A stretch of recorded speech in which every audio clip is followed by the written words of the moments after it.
Author's note: my friends the children are responsible for this new Oz book, as they were for the last one, which was called The Land of Oz. Their sweet little letters plead to know more about Dorothy, and they ask what became of the cowardly lion, and what did Ozma do afterward, meaning of course, after she became the ruler of Oz.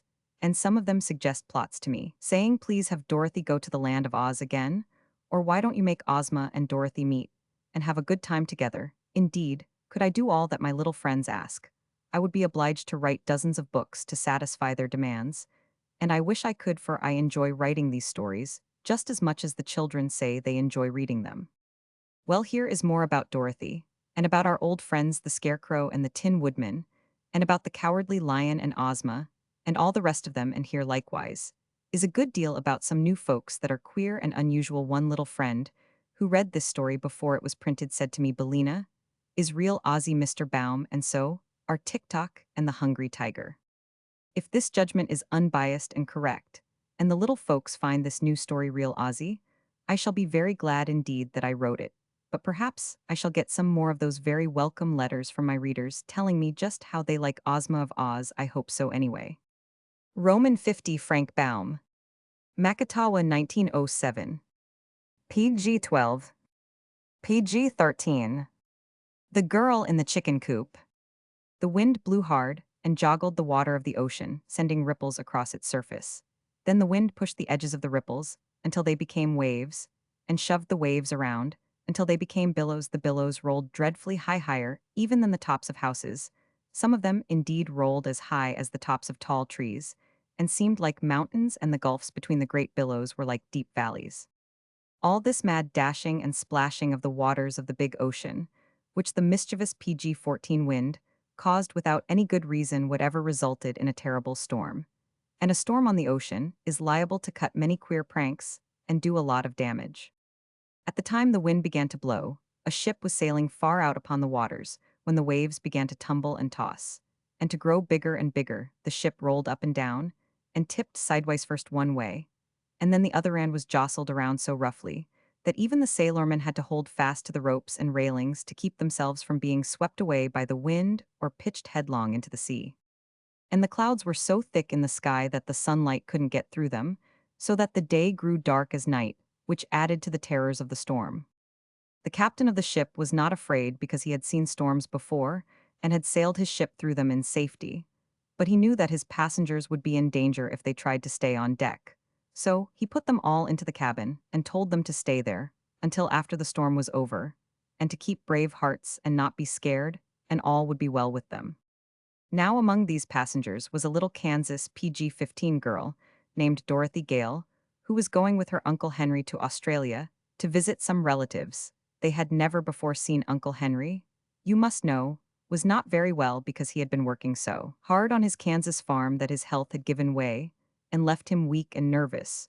So he left Aunt Em at home to watch after the hired men and to take care of the farm while he traveled far away to Australia to visit his cousins and have a good rest.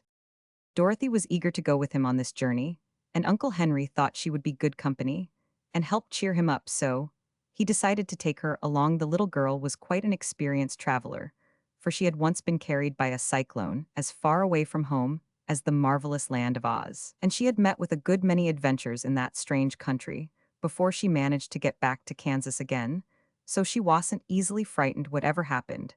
And when the wind began to howl and whistle, and the waves began to tumble and toss, our little girl didn't mind the uproar the least bit. Of course we'll have to stay in the cabin, she said to Uncle Henry and the other passengers, and keep as quiet as possible until the storm is over. PG-16, for the captain says if we go on deck, we may be blown overboard. No one wanted to risk such an accident as that, you may be sure, so all the passengers stayed huddled up in the dark cabin, listening to the shrieking of the storm and the creaking of the masts and rigging, and trying to keep from bumping into one another when the ship tipped sidewise. Dorothy had almost fallen asleep when she was aroused with a start to find that Uncle Henry was missing. She couldn't imagine where he had gone, and as he was not very strong, she began to worry about him, and to fear he might have been careless enough to go on deck. In that case, he would be in great danger, unless he instantly came down again. The fact was that Uncle Henry had gone to lie down in his little sleeping berth, But Dorothy did not know that she only remembered that Aunt Em had cautioned her to take good care of her uncle, so, at once she decided to go on deck and find him in spite of the fact that the tempest was now worse than ever, and the ship was plunging in a really dreadful manner. Indeed, the little girl found it was as much as she could do to mount the stairs to the deck, and as soon as she got there, the wind struck her so fiercely that it almost tore away the PG-18 PG-17 skirts of her dress. Yet Dorothy felt a sort of joyous excitement in defying the storm, and while she held fast to the railing, she peered around through the gloom and thought she saw the dim form of a man clinging to a mast not far away from her. This might be her uncle, so she called as loudly as she could. "Uncle Henry, Uncle Henry." "Uncle Henry, Uncle Henry," called Dorothy. "Uncle Henry, Uncle Henry," called Dorothy. But the wind screeched and howled so madly that she scarce heard her own voice, and the man certainly failed to hear her, for he did not move. Dorothy decided she must go to him, so she made a dash forward during a lull in the storm, to where a big square chicken coop had been lashed to the deck with ropes. She reached this place in safety. But no sooner had she seized fast hold of the slats of the big box, in which the chickens were kept, than the wind, as if enraged because the little girl dared to resist its power, suddenly redoubled its fury with a scream like that of an angry giant. It tore away the ropes that held the coop, and lifted it high into the air with Dorothy, still clinging to the slats. Around and over it whirled this way and that, and a few moments later the chicken coop dropped far away into the sea, where the big waves caught it and slid it uphill to a foaming crest, and then down PG-19 hill into a deep valley, as if it were nothing more than a plaything to keep them amused. Dorothy had a good ducking, you may be sure, but she didn't lose her presence of mind. Even for a second, she kept tight hold of the stout slats, and as soon as she could get the water out of her eyes, she saw that the wind had ripped the cover from the coop, and the poor chickens were fluttering away in every direction, being blown by the wind, until they looked like feather dusters without handles. The bottom of the coop was made of thick boards, so Dorothy found. She was clinging to a sort of raft with sides of slats, which readily bore up her weight. After coughing the water out of her throat and getting her breath again, she managed to climb over the slats and stand upon the firm wooden bottom of the coop, which supported her easily enough. "Why, I've got a ship of my own," she thought, more amused than frightened at her sudden change of condition. And then, as the coop climbed up to the top of a big wave, she looked eagerly around for the ship from which she had been blown. It was far, far away by this time. Perhaps no one on board had yet missed her, or knew of her strange adventure. Down into a valley between PG-20, the waves, the coop swept her. And when she climbed another crest, the ship looked like a toy boat. It was such a long way off. Soon it had entirely disappeared in the gloom. And then Dorothy gave a sigh of regret at parting with Uncle Henry, and began to wonder what was going to happen to her next. Just now she was tossing on the bosom of a big ocean, with nothing to keep her afloat but a miserable wooden hen coop that had a plank bottom and slatted sides through which the water constantly splashed and wetted her through to the skin, and there was nothing to eat when she became hungry, as she was sure to do before long, and no fresh water to drink, and no dry clothes to put on. "Well, I declare," she exclaimed with a laugh, "you're in a pretty fix, Dorothy Gale, I can tell you, and I haven't the least idea how you're going to get out of it." As if to add to her troubles, the night was now creeping on, and the gray clouds overhead changed to inky blackness. But the wind, as if satisfied at last with its mischievous pranks, stopped blowing this ocean, and hurried away to another part of the world to blow something else, so that the waves, not being joggled any more, began to quiet down and behave themselves. PG-21. Dorothy afloat in the hen coop. Dorothy afloat in the hen coop. PG-22. It was lucky for Dorothy, I think, that the storm subsided. Otherwise, brave though she was, I fear, she might have perished. Many children in her place would have wept and given way to despair. But because Dorothy had encountered so many adventures and come safely through them, it did not occur to her at this time to be especially afraid. She was wet and uncomfortable, it is true, but after sighing that one sigh I told you of, she managed to recall some of her customary cheerfulness, and decided to patiently await whatever her fate might be. By and by the black clouds rolled away, and showed a blue sky overhead with a silver moon shining sweetly in the middle of it, and little stars winking merrily at Dorothy.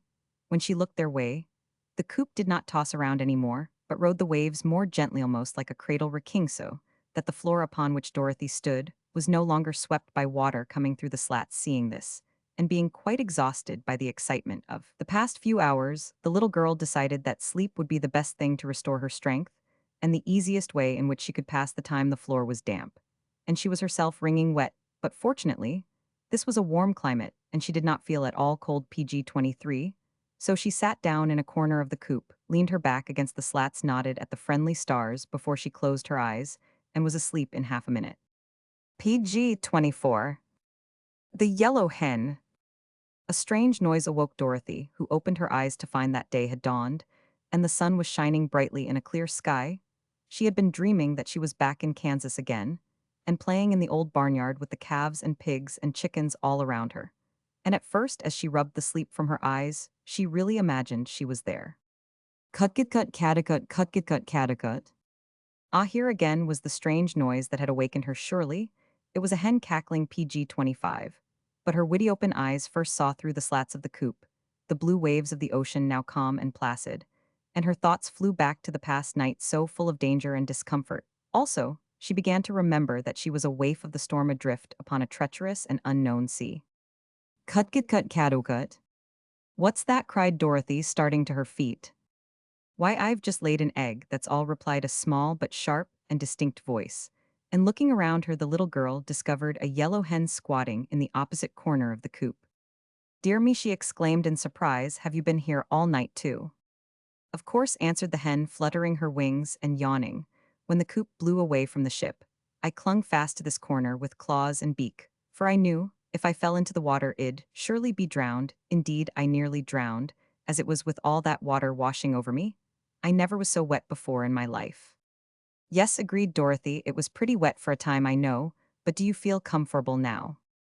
Not very. The sun has helped to dry my feathers as it has your dress, and I feel better since I laid my morning egg. But what's to become of PG-26 us, I should like to know, afloat on this big pond? I'd like to know that too, said Dorothy, but tell me, how does it happen that you are able to talk? I thought hens could only cluck and cackle. Why, as for that, answered the yellow hen thoughtfully, I've clucked and cackled all my life, and never spoken a word before this morning that I can remember. But when you asked a question a minute ago, it seemed the most natural thing in the world to answer you, so I spoke, and I seem to keep on speaking, just as you and other human beings do. Strange, isn't it? Very, replied Dorothy. If we were in the land of Oz, I wouldn't think it so queer, because many of the animals can talk in that fairy country, but out here in the ocean, must be a good long way from Oz. How is my grammar? Asked the yellow hen, anxiously. Do I speak quite properly in your judgment? Yes, said Dorothy, you do very well for a beginner. I am glad to know that, continued the yellow hen in a confidential tone, because if one is going to talk, it's best to talk correctly. The red rooster has often said that my cluck and my cackle were PG-27 quite perfect, and now it's a comfort to know I am talking properly. I am beginning to get hungry, remarked Dorothy. It's breakfast time, but there's no breakfast. You may have my egg, said the yellow hen. I don't care for it, you know. Don't you want to hatch it? Asked the little girl in surprise. No, indeed, I never care to hatch eggs unless I've a nice snug nest in some quiet place, with a baker's dozen of eggs under me. That's 13, you know, and it's a lucky number for hens, so you may as well eat this egg. Oh, I couldn't possibly eat it unless it was cooked, exclaimed Dorothy, but I'm much obliged for your kindness just the same. Don't mention it, my dear, answered the hen calmly, and began pruning her feathers. For a moment, Dorothy stood looking out over the wide sea. She was still thinking of the egg, though, so presently she asked, why do you lay eggs when you don't expect to hatch them? It's a habit, I have, replied the yellow hen. It has always been my pride to lay a fresh egg every PG-28 morning. Except when I'm molting, I never feel like having my morning cackle till the egg is properly laid. And without the chance to cackle, I would not be happy. It's strange, said the girl reflectively, but as I am not a hen, I can't be expected to understand that. Certainly not, my dear. Then Dorothy fell silent again. The yellow hen was some company and a bit of comfort too, but it was dreadfully lonely out on the big ocean nevertheless. After a time, the hen flew up and perched upon the topmost slat of the coop, which was a little above Dorothy's head, when she was sitting upon the bottom, as she had been doing for some moments past. Why, we are not far from land, exclaimed the hen. Where is it? Cried Dorothy, jumping up in great excitement. Over there a little way, answered the hen, nodding her head in a certain direction. We seem to be drifting toward it, so that before noon, we ought to find ourselves upon dry land again. I shall like that, said Dorothy with a little sigh, for her feet and legs were still wetted now, and PG-30, PG-29, Then, by the seawater that came through the open slats. The yellow hen, the yellow hen.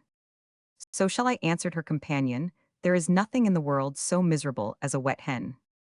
The land which they seemed to be rapidly approaching, since it grew more distinct every minute, was quite beautiful as viewed by the little girl in the floating hen coop next to the water, was a broad beach of white sand and gravel, and farther back were several rocky hills, while beyond these appeared a strip of green trees that marked the edge of a forest. But there were no houses to be seen, nor any sign of people who might inhabit this unknown land. I hope we shall find something to eat, said Dorothy, looking eagerly at the pretty beach toward which they drifted. It's long past breakfast time now. I am a trifle hungry myself, declared the yellow hen. Why don't you eat the egg? Asked the child. You don't need to have your food cooked as I do. Do you take me for a cannibal? Cried the hen, indignantly. I do not know what I have said or done that leads you to insult me. I beg your pardon, I am sure, Mrs. MRSBY, the PG-31 way. May I inquire your name? Mom asked the little girl. My name is Bill, said the yellow hen, somewhat gruffly. Bill? Why, that's a boy's name. What difference does that make? You're a lady hen, aren't you? Of course, but when I was first hatched out, no one could tell whether I was going to be a hen or a rooster, so the little boy at the farm where I was born called me Bill, and made a pet of me because I was the only yellow chicken in the whole brood when I grew up. And he found that I didn't crow and fight as all the roosters do.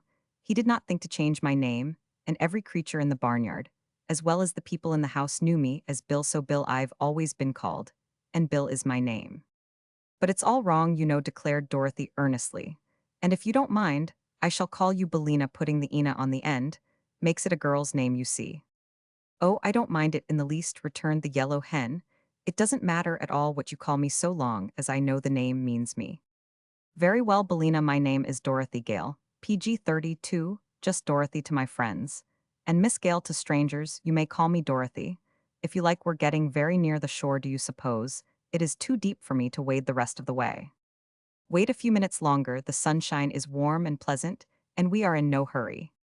But my feet are all wet, and soggy, said the girl. My dress is dry enough, but I won't feel real comfortable till I get my feet dried. She waited, however, as the hen advised, and before long, the big wooden coop grated gently on the sandy beach, and the dangerous voyage was over. It did not take the castaways long to reach the shore, you may be sure. The yellow hen flew to the sands at once, but Dorothy had to climb over the high slats still. For a country girl, that was not much of a feat. And as soon as she was safe ashore, Dorothy drew off her wet shoes and stockings, and spread them upon the sun-warmed beach to dry. Then she sat down and watched Bellina, who was pickpicking away with her sharp bill in the sand and gravel, which she scratched up and turned over with her strong claws. What are you doing? Asked Dorothy. Getting my breakfast, of course, murmured the hen, busily pecking away. PG-33. How dreadful! Exclaimed Dorothy. How dreadful! Exclaimed Dorothy. PG-34. What do you find? Inquired the girl curiously. Oh, some fat red ants and some sandbugs, and once in a while a tiny crab. They are very sweet and nice, I assure you. How dreadful! Exclaimed Dorothy in a shocked voice. What is dreadful? Asked the hen, lifting her head to gaze with one bright eye at her companion. Why, eating live things and horrid bugs and crawly ants. You ought to be shamed of yourself. Goodness me, returned the hen in a puzzled tone. How queer you are, Dorothy. Live things are much fresher and more wholesome than dead ones, and you humans eat all sorts of dead creatures. We don't, said Dorothy. You do indeed, answered Bellina. You eat lambs and sheep and cows and pigs and even chickens. But we cook, said Dorothy triumphantly. What difference does that make? A good deal, said the girl in a graver tone. I can't just splain the difference, but it's there. And anyhow, we never eat such dreadful things as bugs. But you eat the chickens that eat the bugs, retorted the yellow hen with an odd cackle. So you are just as bad as we chickens are. PG-35. This made Dorothy thoughtful. What Bellina said was true enough, and it almost took away her appetite for breakfast. As for the yellow hen, she continued to peck away at the sand busily, and seemed quite contented with her bill affair. Finally, down near the water's edge, Bellina stuck her bill deep into the sand, and then drew back and shivered. Ow, she cried, I struck metal that time, and it nearly broke my beak. It probably was a rock, said Dorothy carelessly. Nonsense, I know a rock from metal, I guess, said the hen. There's a different feel to it. But there couldn't be any metal on this wild, deserted seashore. Persisted the girl, where's the place? I'll dig it up and prove to you I am right. Bellina showed her the place where she had stubbed her bill as she expressed it, and Dorothy dug away the sand, until she felt something hard, then thrusting in her hand. She pulled the thing out and discovered it to be a large-sized golden key, rather old, but still bright and of perfect shape. "What did I tell you?" cried the hen with a cackle of triumph. "Can I tell metal when I bump into it, or is the thing a rock?" "It's metal sure enough," answered the child Gaz PG-30, sixing thoughtfully. "At the curious thing she had found, I think it is pure gold. And it must have lain hidden in the sand for a long time. How do you suppose it came there, Bellina? And what do you suppose this mysterious key unlocks?" "I can't say," replied the hen. "You ought to know more about locks and keys than I do." Dorothy glanced around. There was no sign of any house in that part of the country, and she reasoned that every key must fit a lock, and every lock must have a purpose. Perhaps the key had been lost by somebody who lived far away, but had wandered on this very shore. Musing on these things, the girl put the key in the pocket of her dress, and then slowly drew on her shoes and stockings, which the sun had fully dried. "I believe, Bellina," she said, "I'll have a look round, and see if I can find some breakfast." PG-37. Letters in the Sand. Walking a little way back from the water's edge, toward the grove of trees, Dorothy came to a flat stretch of white sand that seemed to have queer signs marked upon its surface, just as one would write upon sand with a stick. "What does it say?" she asked the yellow hen who trotted along beside her, in a rather dignified fashion. "How should I know?" returned the hen. "I cannot read." "Oh, can't you?" "Certainly not. I've never been to school, you know." PG-38. "Well, I have," admitted Dorothy, "but the letters are big and far apart, and it's hard to spell out the words." But she looked at each letter carefully, and finally discovered that these words were written in the sand. "Beware the Wheelers." "That's rather strange," declared the hen, when Dorothy had read aloud the words. "What do you suppose the Wheelers are?" "Folks that wheel, I guess. They must have wheelbarrows or babycabs or handcarts," said Dorothy. "Perhaps they're automobiles," suggested the yellow hen. "There is no need to beware of babycabs and wheelbarrows. But automobiles are dangerous things. Several of my friends have been run over by them." "It can't be automobiles," replied the girl, "for this is a new wild country, without even trolley cars or telephones. The people here haven't been discovered. Yet I am sure that is if there are any people, so I don't believe there can be any automobiles, Bellina." "Perhaps not," admitted the yellow hen. "Where are you going now?" PG-39. "Over to those trees to see if I can find some fruit or nuts," answered Dorothy. She tramped across the sand, skirting the foot of one of the little rocky hills that stood near, and soon reached the edge of the forest. At first she was greatly disappointed because the nearer trees were all punita, or cottonwood, or eucalyptus, and bore no fruit or nuts at all. But by and by, when she was almost in despair, the little girl came upon two trees that promised to furnish her with plenty of food. One was quite full of square paper boxes which grew in clusters on all the limbs, and upon the biggest and ripest boxes, the word lunch could be read in neat raised letters. This tree seemed to bear all the year around, for there were lunchbox blossoms on some of the branches, and on others tiny little lunchboxes that were as yet quite green and evidently not fit to eat until they had grown bigger. The leaves of this tree were all paper napkins, and it presented a very pleasing appearance to the hungry little girl. But the tree next to the lunchbox tree was even more wonderful, for it bore quantities of tin dinner pails, which were so full and heavy that the stout PG-40 branches bent underneath. Their weight, some were small and dark brown in color, those larger were of a dull tin color, but the really ripe ones were pails of bright tin that shone and glistened beautifully in the rays of sunshine that touched them. Dorothy was delighted, and even the yellow hen acknowledged that she was surprised. The little girl stood on tiptoe and picked one of the nicest and biggest lunchboxes, and then she sat down upon the ground and eagerly opened it. Inside, she found nicely wrapped in white papers a ham sandwich, a piece of sponge cake, a pickle, a slice of new cheese, and an apple. Each thing had a separate stem, and so had to be picked off the side of the box, but Dorothy found them all to be delicious, and she ate every bit of luncheon in the box before she had finished. "A lunch isn't exactly breakfast," she said to Bellina, who sat beside her curiously watching, "but when one is hungry, one can eat even supper in the morning and not complain." "I hope your lunchbox was perfectly ripe," observed the yellow hen, in an anxious tone. "So much sickness is caused by eating green things." The little girl picked one of the lunchboxes. The little girl picked one of the lunchboxes.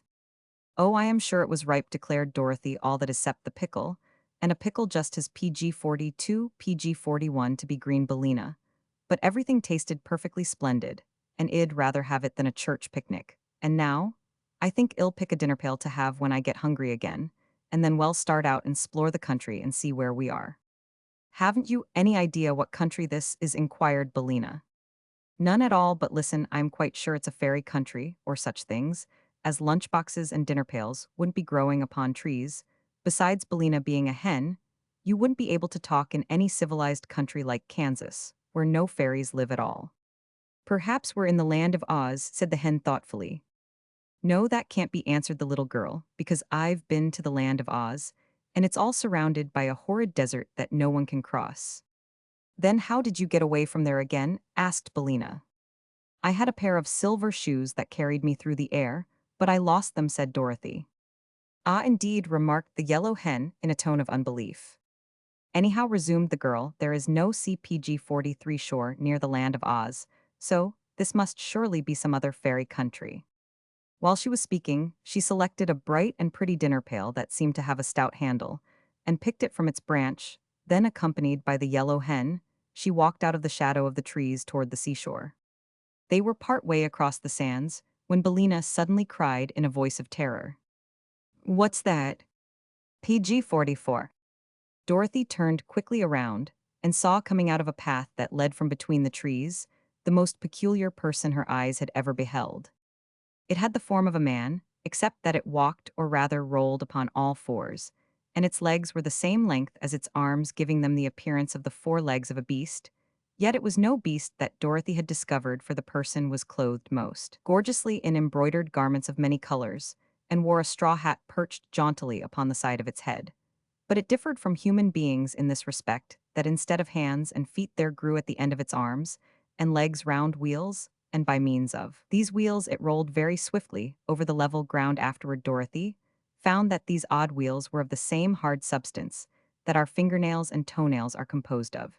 And she also learned that creatures of this strange race were born in this queer fashion. But when our little girl first caught sight of the first individual of a race that was destined to cause her a lot of trouble, she had an idea that the brilliantly clothed personage was on roller skates which were attached to his hands as well as to his feet. Run, screamed the yellow hen, fluttering away in great fright. It's a wheeler, PG-45. It's a wheeler, it's a wheeler. PG-46. A wheeler, exclaimed Dorothy, what can that be? Don't you remember the warning in the sand? But where the wheelers run, I tell Yoran. So Dorothy ran, and the wheeler gave a sharp, wild cry, and came after her in full chase. Looking over her shoulder, as she ran, the girl now saw a great procession of wheelers emerging from the forest, dozens and dozens of them, all clad in splendid, tight-fitting garments, and all rolling swiftly toward her, and uttering their wild, strange cries. They're sure to catch us, panted the girl, who was still carrying the heavy dinner pail she had picked. I can't run much farther, Bellina. Climb up this hill quick, said the hen, and Dorothy found she was very near to the heap of loose and jagged rocks they had passed on their way to the forest. The yellow hen was even now fluttering among the rocks, and Dorothy followed as best she could, half climbing and half tumbling up the rough and rugged steep. She was none too soon, for the foremost wheeler reached the hill a moment after her, but while the girl scrambled up the rocks, the creature stopped short with howls of rage and disappointment. PG-47. Dorothy now heard the yellow hen laughing in her cackling henny way. Don't hurry, my dear, cried Bellina, they can't follow us among these rocks, so we're safe enough now.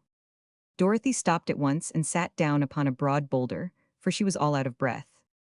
The rest of the wheelers had now reached the foot of the hill, but it was evident that their wheels would not roll upon the rough and jagged rocks, and therefore they were helpless to follow Dorothy and the hen to where they had taken refuge. But they circled all around the little hill, so the child and Bellina were fast prisoners, and could not come down without being captured. Then the creatures shook their front wheels at Dorothy in a threatening manner, and it seemed they were able to speak as well as to make their dreadful outcries, for several of them shouted, "We'll get you in time, never fear, and when we do get you, we'll tear you into little bits." "Why are you so cruel to me?" asked Dorothy. "I am a stranger in your country, and have done you no harm." "No harm," cried one who seemed to be their leader. Did you not pick our lunchboxes? And PG-48 dinner pails. Have you not a stolen dinner pail still in your hand? I only picked one of each, she answered. I was hungry, and I didn't know the trees were yours. That is no excuse, retorted the leader, who was clothed in a most gorgeous suit. It is the law here that whoever picks a dinner pail without our permission must die immediately. Don't you believe him, said Belina. I am sure the trees do not belong to these awful creatures. They are fit for any mischief. And it's my opinion they would try to kill us just the same if you hadn't picked a dinner pail.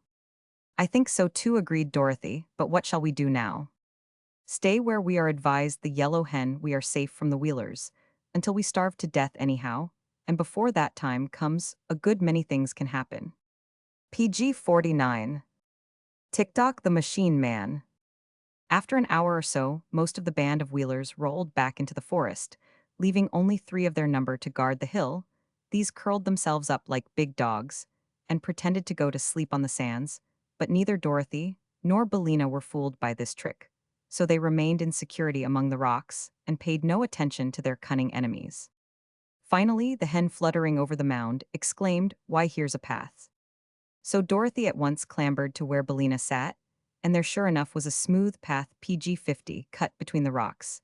It seemed to wind around the mound from top to bottom like a corkscrew, twisting here and there between the rough boulders, but always remaining level and easy to walk upon.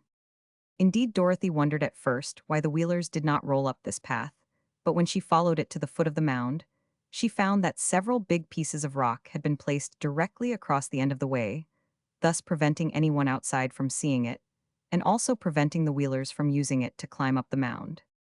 Then Dorothy walked back up the path and followed it until she came to the very top of the hill, where a solitary round rock stood that was bigger than any of the others surrounding it.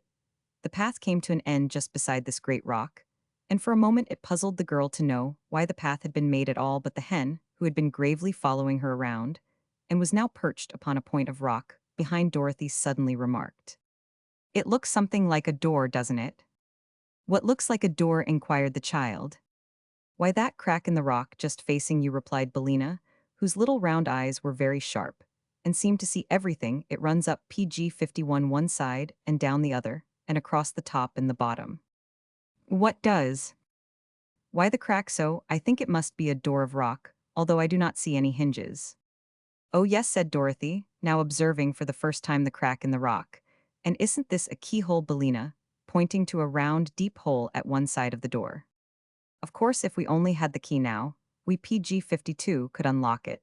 And see what is there," replied the yellow hen. "Maybe it's a treasure chamber full of diamonds and rubies, or heaps of shining gold, or—" "That reminds me," said Dorothy, "of the golden key I picked up on the shore. Do you think that it would fit this keyhole, Bellina?" "Try it and see," suggested the hen. So Dorothy searched in the pocket of her dress and found the golden key, and when she had put it into the hole of the rock and turned it, a sudden sharp snap was heard, then with a solemn creak that made the shivers run down the child's back. The face of the rock fell outward like a door on hinges, and revealed a small dark chamber just inside. "Good gracious!" cried Dorothy, shrinking back as far as the narrow path would let her. For standing within the narrow chamber of rock was the form of a man, or at least it seemed like a man in the dim light. He was only about as tall as Dorothy herself, and his body was round as a ball and made out of burnished copper. Also his head and limbs were copper, and these were jointed or hinged to his body in a peculiar way, with metal caps over the joints like the armor worn by knights in days of old. He stood perfectly still, and where PG-54, PG-53, the light struck upon his form, it glittered as if made of pure gold. "This copper man is not alive at all. This copper man is not alive at all." "Don't be frightened," called Bellina from her perch. "It isn't alive." "I see it isn't," replied the girl, drawing a long breath. "It is only made out of copper, like the old kettle in the barnyard at home," continued the hen, turning her head first to one side and then to the other so that both her little round eyes could examine the object.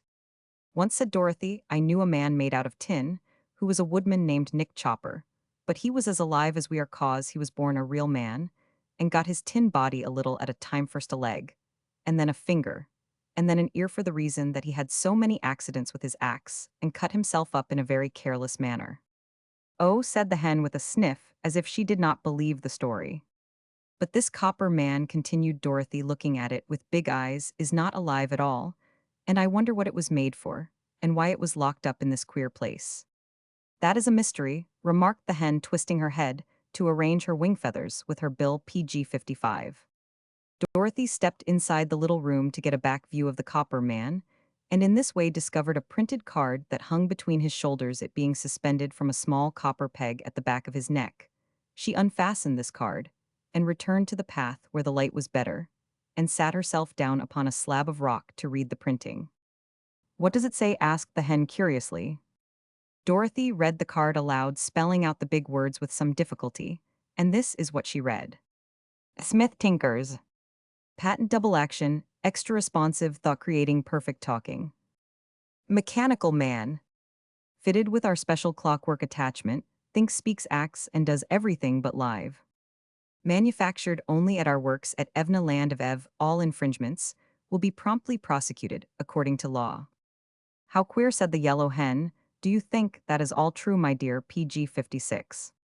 I don't know, answered Dorothy, who had more to read. Listen to this, Bellina. Directions for using. For thinking wind, the clockwork man under his left arm, marked no 1. For speaking wind, the clockwork man under his right arm, marked no 2. For walking and action wind, clockwork in the middle of his back, marked no 3. NB, this mechanism is guaranteed to work perfectly for 1,000 years.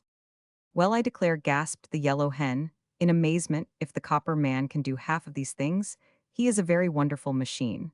But I suppose it is all humbug, like so many other patented articles.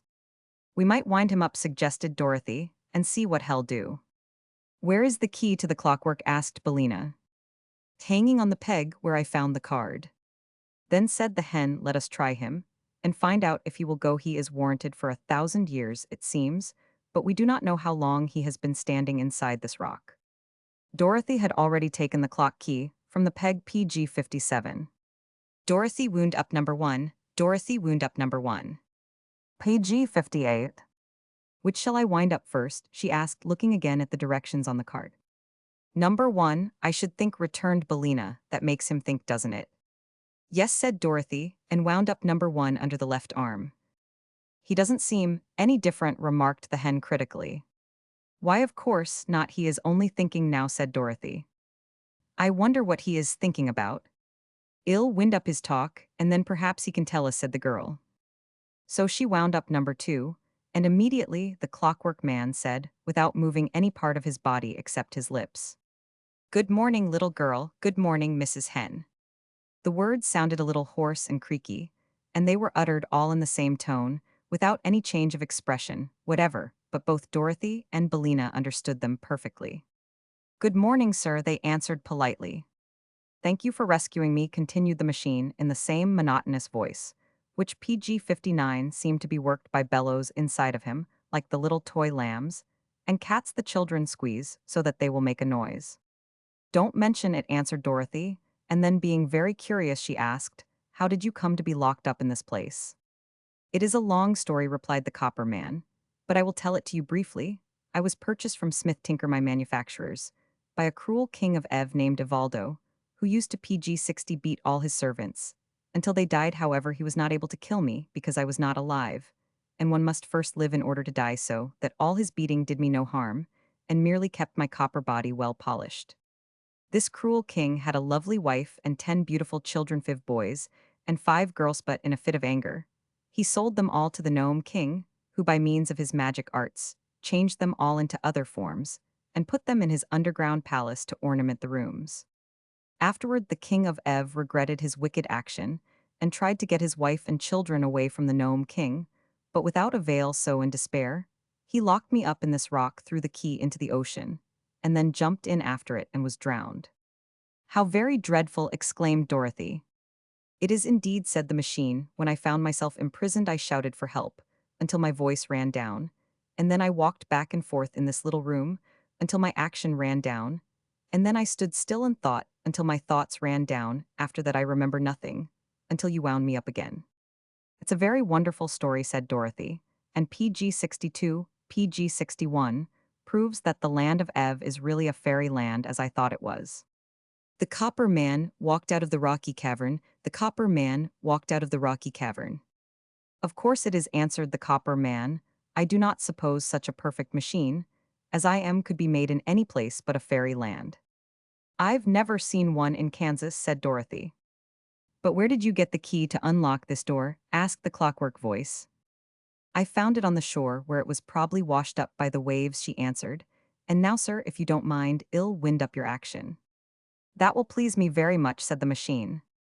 So she wound up number 3, and at once the copper man, in a somewhat stiff and jerky fashion, walked out of the rocky cavern, took off his copper hat, and bowed politely, and then kneeled before Dorothy, said he. From this time forth I am your obedient servant. Whatever you command that I will do willingly if you keep me wound up. What is your name? She asked. Tick-tock, he replied. My former master gave me that name because my clockwork always ticks when it is wound up. I can hear it now, said the yellow hen. So can I, said Dorothy, and then she added PG 63, with some anxiety. You don't strike, do you? No, answered Tick-tock, and there is no alarm connected with my machinery. I can tell the time, though, by speaking. And as I never sleep, I can waken you at any hour you wish to get up in the morning. That's nice, said the little girl, only I never wish to get up in the morning. You can sleep until I lay my egg, said the yellow hen. Then, when I cackle, Tick-tock will know it is time to waken you. Do you lay your egg very early? Asked Dorothy. About 8 o'clock, said Billina, and everybody ought to be up by that time, I am sure. PG 64. Dorothy opens the dinner pail. Now, Tick-tock, said Dorothy, the first thing to be done is to find a way for us to escape from these rocks. The Wheelers are down below, you know, and threaten to kill us. There is no reason to be afraid of the Wheelers, said Tick-tock, the words coming more slowly than before. Why not? She asked. Because they are agger. He gave a sort of gurgle and stopped short, waving his hands frantically, until suddenly he became motionless with one arm in the air, and the other held stiffly before him, with all the copper fingers of the hand spread out like a fan. PG 65. Dear me, said Dorothy in a frightened tone, what can the matter be? He's run down, I suppose, said the hen calmly. You couldn't have wound him up very tight. I didn't know how much to wind him, replied the girl, but I'll try to do better next time. She ran around the copper man to take the key from the peg at the back of his neck, but it was not there. It's gone, cried Dorothy in dismay. What's gone? Asked Billina. The key.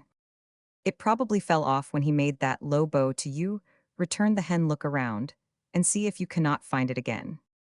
Dorothy looked, and the hen helped her, and by the girl discovered the clock key, which had fallen into a crack of the rock. At once she wound up Tick-tock's voice, taking care to give the key as many turns as it would go around. She found this quite a task, as you may imagine, if you have ever tried to wind a clock. But the machine man's first words were to assure Dorothy that he would now run for at least 24 hours. You did not wind me much at first, he calmly said, and I told you that long story about King PG 66 Evaldo, so it is no wonder that I ran down. She next rewound the action clockwork, and then Billina advised her to carry the key to Tick-tock in her pocket, so it would not get lost again. And now, said Dorothy, when all this was accomplished, tell me what you were going to say about the Wheelers. Why, they are nothing to be frightened at, said the machine. They try to make folks believe that they are very terrible. But as a matter of PG 67 fact, the Wheelers are harmless enough to anyone that dares to fight them. They might try to hurt a little girl like you, perhaps, because they are very mischievous. But if I had a club, they would run away as soon as they saw me. Haven't you a club? Asked Dorothy. No, said Tick-tock. And you won't find such a thing among these rocks, either, declared the yellow hen. Then what shall we do? Asked the girl. Wind up my thinkworks tightly, and I will try to think of some other plan, said Tick-tock. So Dorothy rewound his thought machinery, and while he was thinking, she decided to eat her dinner. Billina was already pecking away at the cracks in the rocks to find something to eat, so Dorothy sat down and opened her tin dinner pail. In the cover, she found a small tank that was full of very nice lemonade. It was covered by a cup, which might also, when removed, be used to drink the lemonade from within the pail, were 3 slices of turkey, 2 slices of cold tongue, some lobster salad, 4 slices of bread and butter, a small custard pie, an orange, and 9 large strawberries, and some nuts and raisins. Singularly enough, the nuts in this dinner pail grew already cracked, so that PG 68 Dorothy had no trouble in picking out their meats to eat. She spread the feast upon the rock beside her, and began her dinner first offering some of it to Tick-Tock, who declined. Because as he said, he was merely a machine. Afterward she offered to share with Bellina, but the hen murmured something about dead things, and said she preferred her bugs and ants. Do the lunchbox trees and the dinner pail trees belong to the Wheelers? The child asked Tick-Tock, while engaged in eating her meal. Of course not, he answered, they belong to the royal family of Ev only, of course. There is no royal family just now because King Evaldo jumped into the sea, and his wife and 10 children have been transformed by the Gnome King, so there is no one to rule the land of Ev that I can think of perhaps. It is for this reason that the Wheelers claim the trees for their own, and pick the luncheons and dinners to eat themselves.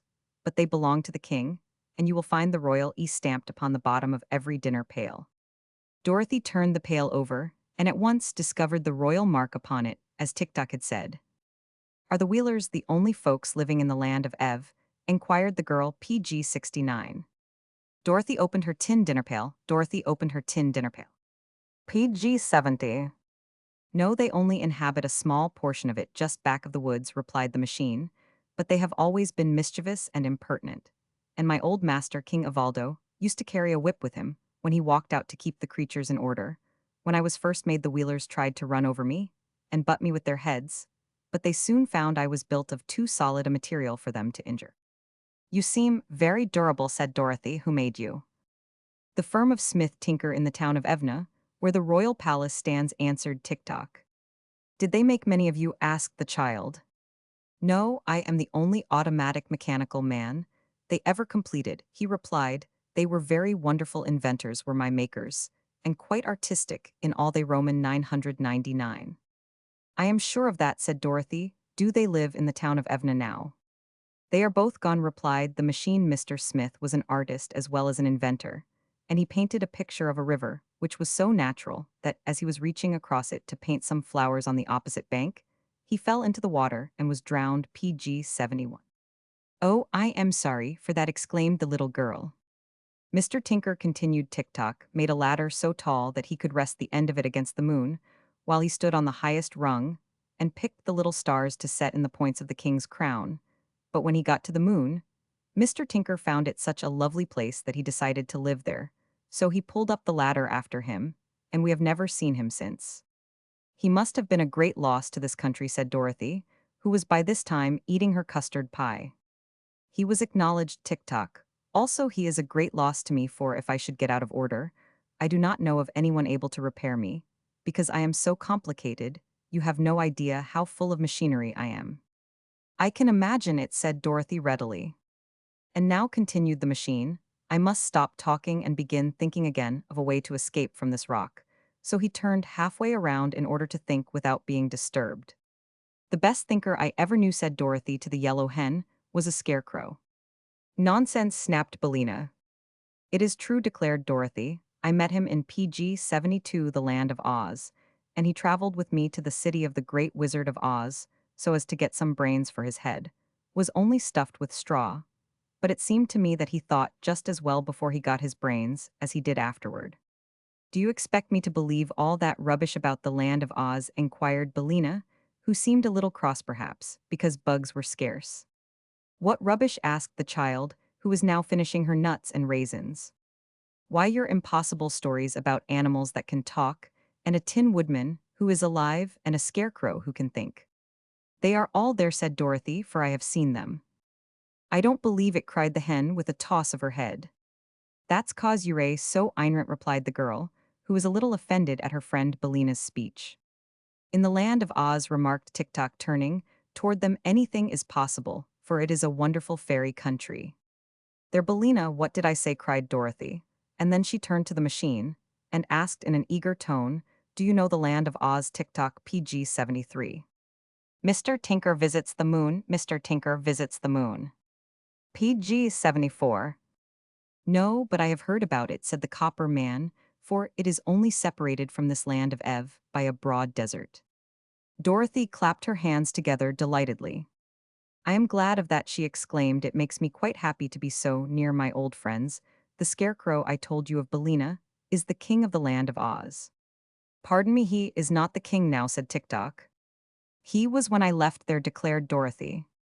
I know, said Tick-Tock, but there was a revolution in the land of Oz, and the scarecrow was deposed by a soldier woman named General Ginger. And then Ginger was deposed by a little girl named Ozma, who was the rightful heir to the throne, and now rules the land under the title of Ozma of Oz. That is news to me, said Dorothy thoughtfully. But I suppose lots of things have happened. Since I left the land of Oz, I wonder what has become of the scarecrow, and of the Tin Woodman, and the Cowardly Lion, and I wonder who this girl Ozma is, for I never heard of her before. But TikTok did not reply to this. He had turned around again to resume his thinking PG 75. Dorothy packed the rest of the food back into the pail, so as not to be wasteful of good things, and the yellow hen forgot her dignity far enough to pick up all of the scattered crumbs, which she ate rather greedily, although she had so lately pretended to despise the things that Dorothy preferred as food. By this time, TikTok approached them with his stiff bow. Be kind enough to follow me, he said, and I will lead you away from here to the town of Evna, where you will be more comfortable, and also I will protect you from the Wheelers. All right, answered Dorothy promptly, I am ready. PG 76. The heads of Langwidere. They walked slowly down the path between the rocks, TikTok, going first, Dorothy following him, and the yellow hen trotting along last of all. At the foot of the path, the copper man leaned down and tossed aside with ease the rocks that cumbered the way. Then he turned to Dorothy and said, Let me carry your dinner pail. She placed it in his right hand at once, and the copper fingers closed firmly over the stout handle. Then the little procession marched out upon the level sands, PG 77. As soon as the three Wheelers who were guarding the mound saw them, they began to shout their wild cries, and rolled swiftly toward the little group, as if to capture them or bar their way. But when the foremost had approached near enough, Tik-Tok swung the tin dinner pail and struck the Wheeler. A sharp blow over its head with the queer weapon, perhaps it did not hurt very much, but it made a great noise, and the Wheeler uttered a howl, and tumbled over upon its side. The next minute, it scrambled to its wheels, and rolled away as fast as it could go, screeching with fear at the same time. I told you they were harmless, began Tik-Tok. But before he could say more, another Wheeler was upon them. Crack went the dinner pail against its head, knocking its straw hat a dozen feet away. And that was enough for this Wheeler. Also, it rolled away after the first one, and the third did not wait to be pounded with the pail, but joined its fellows as quickly as its wheels would whirl.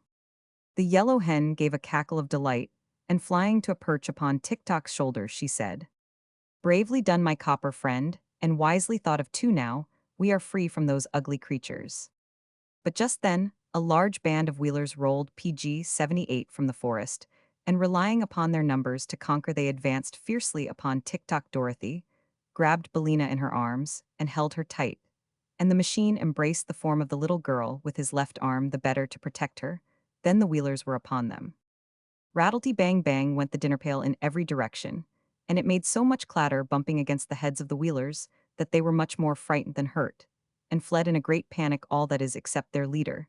This Wheeler had stumbled against another and fallen flat upon his back, and before he could get his wheels under him to rise again, Tik-Tok had fastened his copper fingers into the neck of the gorgeous jacket of his foe and held him fast. Tell your people to go away, commanded the machine. The leader of the Wheelers hesitated to give this order, so Tik-Tok shook him as a terrier dog does a rat, until the Wheeler's teeth rattled together with a noise like hailstones on a window pane. Then, as soon as the creature could get its breath, it shouted to the others to roll away, which they immediately. Roman 999. Now, said Tik-Tok, you shall come with us, and tell me what I want to know. PG 79. Y'all be sorry for treating me in this way, whined the Wheeler. I am a terribly fierce person. As for that, answered Tik-Tok, I am only a machine and cannot feel sorrow or joy no matter what happens, but you are wrong to think yourself terrible or fierce. Why so? Asked the Wheeler.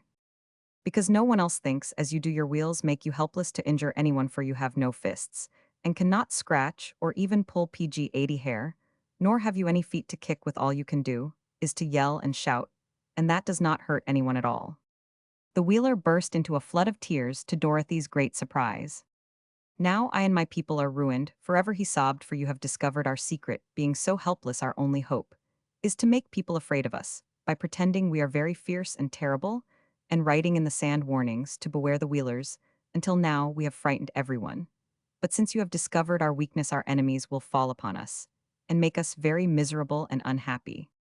Oh no, exclaimed Dorothy, who was sorry to see this beautifully dressed Wheeler So miserable TikTok will keep your secret. And so will Belina and Roman 1. Only you must promise not to try to frighten children any more if they come near to you.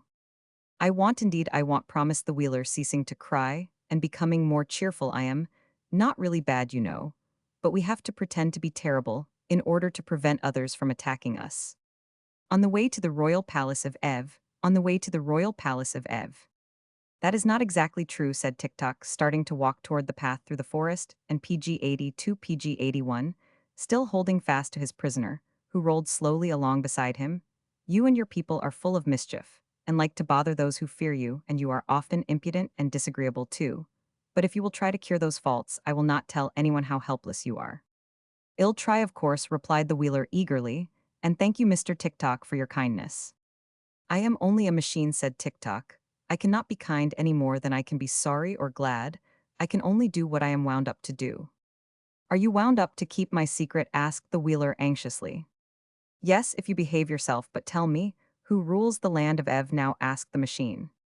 There is no ruler, was the answer, because every member of the royal family is imprisoned by the gnome king, but the Princess Langwidere, who is a niece of our late King Avaldo, lives in a part of the royal palace, and takes as much money out of the royal treasury as she can spend. The Princess Langwidere is not exactly a ruler, you see, because she doesn't rule, but she is the nearest approach to a ruler we have at present. I do not remember her, said TikTok. What does she look like? PG-83. That I cannot say, replied the Wheeler, although I have seen her 20 times, for the Princess Langwidere is a different person every time I see her, and the only way her subjects can recognize her at all is by means of a beautiful ruby key, which she always wears on a chain attached to her left wrist. When we see the key, we know we are beholding the princess. That is strange, said Dorothy in astonishment. Do you mean to say that so many different princesses are one and the same person? Not exactly, answered the Wheeler. There is, of course, but one princess, but she appears to us in many forms, which are all more or less beautiful. She must be a witch, exclaimed the girl. I do not think so, declared the Wheeler, but there is some mystery connected with her nevertheless. She is a very vain creature, and lives mostly in a room surrounded by mirrors, so that she can admire herself whichever way she looks. No one answered this speech because they had just passed out of the forest, and their attention was fixed upon the scene before them, a beautiful vale, in which were many fruit trees and green fields, with pretty farmhouses scattered here and there, and broad, smooth roads that led in every direction. PG-84. In the center of this lovely vale, about a mile from where our friends were standing, rose the tall spires of the royal palace, which glittered brightly against their background of blue sky. The palace was surrounded by charming grounds, full of flowers and shrubbery. Several tinkling fountains could be seen, and there were pleasant walks bordered by rows of white marble statuary. All these details Dorothy was, of course, unable to notice or admire until they had advanced along the road to a position quite near to the palace, and she was still looking at the pretty sights when her little party entered the grounds and approached the big front door of the king's own apartments. To their disappointment, they found the door tightly closed. A sign was tacked to the panel which read as follows: Owner absent. Please knock at the third door in the left wing. Now, said TikTok to the captive Wheeler, you must show us the way to the left wing. PG-85. A sign was tacked to the panel. A sign was tacked to the panel. PG-86. Very well, agreed the prisoner. It is around here at the right. How can the left wing be at the right? Demanded Dorothy, who feared the Wheeler was fooling them. Because there used to be 3 wings and 2 were torn down, so the one on the right is the only one left. It is a trick of the Princess Langwidere to prevent visitors from annoying her. Then the captive led them around to the wing, after which the machine man, having no further use for the Wheeler, permitted him to depart and rejoin his fellows. He immediately rolled away at a great pace, and was soon lost to sight. TikTok now counted the doors in the wing, and knocked loudly upon the third one. It was opened by a little maid in a cap trimmed with gay ribbons, who bowed respectfully and asked, What do you wish, good people? Are you the Princess Langwidere? Asked Dorothy. No, miss, I am her servant, replied the maid. May I see the princess, please? I will tell her you are here, miss, and ask her to grant you an audience, said the maid. Step in, please, and take a seat in the drawing room. PG-87. So Dorothy walked in, followed closely by the machine, but as the yellow hen tried to enter after them, the little maid cried shoo, and flapped her apron in Bellina's face. "Shoo yourself," retorted the hen, drawing back in anger, and ruffling up her feathers. "Haven't you any better manners than that?" "Oh, do you talk?" inquired the maid, evidently surprised. "Can't you hear me?" snapped Bellina. "Drop PG-88 that apron, and get out of the doorway so that I may enter with my friends." "The princess won't like it," said the maid, hesitating. "I don't care whether she likes it or not," replied Bellina, and fluttering her wings with a loud noise, she flew straight at the maid's face. The little servant at once ducked her head, and the hen reached Dorothy's side in safety.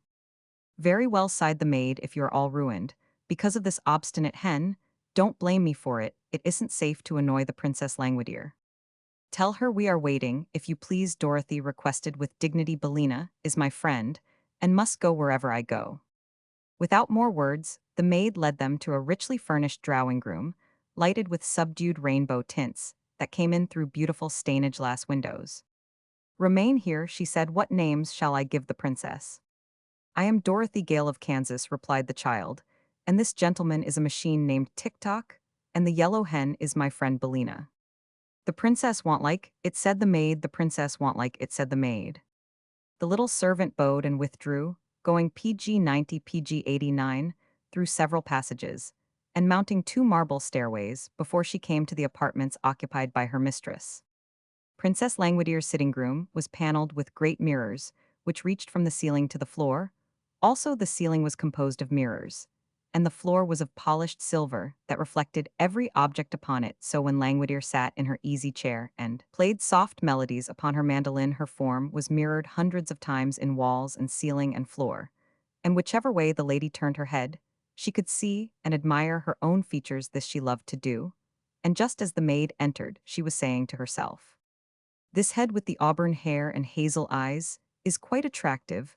I must wear it more often than I have done of late, although it may not be the best of my collection." "You have company, your highness," announced the maid, bowing low. "Who is it?" asked Langwidere, yawning. "Dorothy Gale of Kansas, Mr. Tick-Tock, and Bellina," answered the maid. "What a queer lot of names," murmured the princess, beginning to be a little interested. "What are they like? Is Dorothy Gale of Kansas pretty?" PG-91. "She might be called so," the maid replied. "And is Mr. Tick-Tock attractive?" continued the princess. "That I cannot say, your highness, but he seems very bright. Will your gracious highness see them?" "Oh, I may as well, Nanda, but I am tired admiring this head, and if my visitor has any claim to beauty, I must take care that she does not surpass me, so I will go to my cabinet and change to No. 17, which I think is my best appearance, don't you?" "Your No. 17 is exceedingly beautiful," answered Nanda, with another bow. Again the princess yawned, then she said, "Help me to rise." So the maid assisted her to gain her feet, although Langwidere was the stronger of the two. And then the princess slowly walked across the silver floor to her cabinet, leaning heavily at every step upon Nanda's arm. Now I must explain to you that the Princess Langwidere had 30 heads, many as there are days in the month.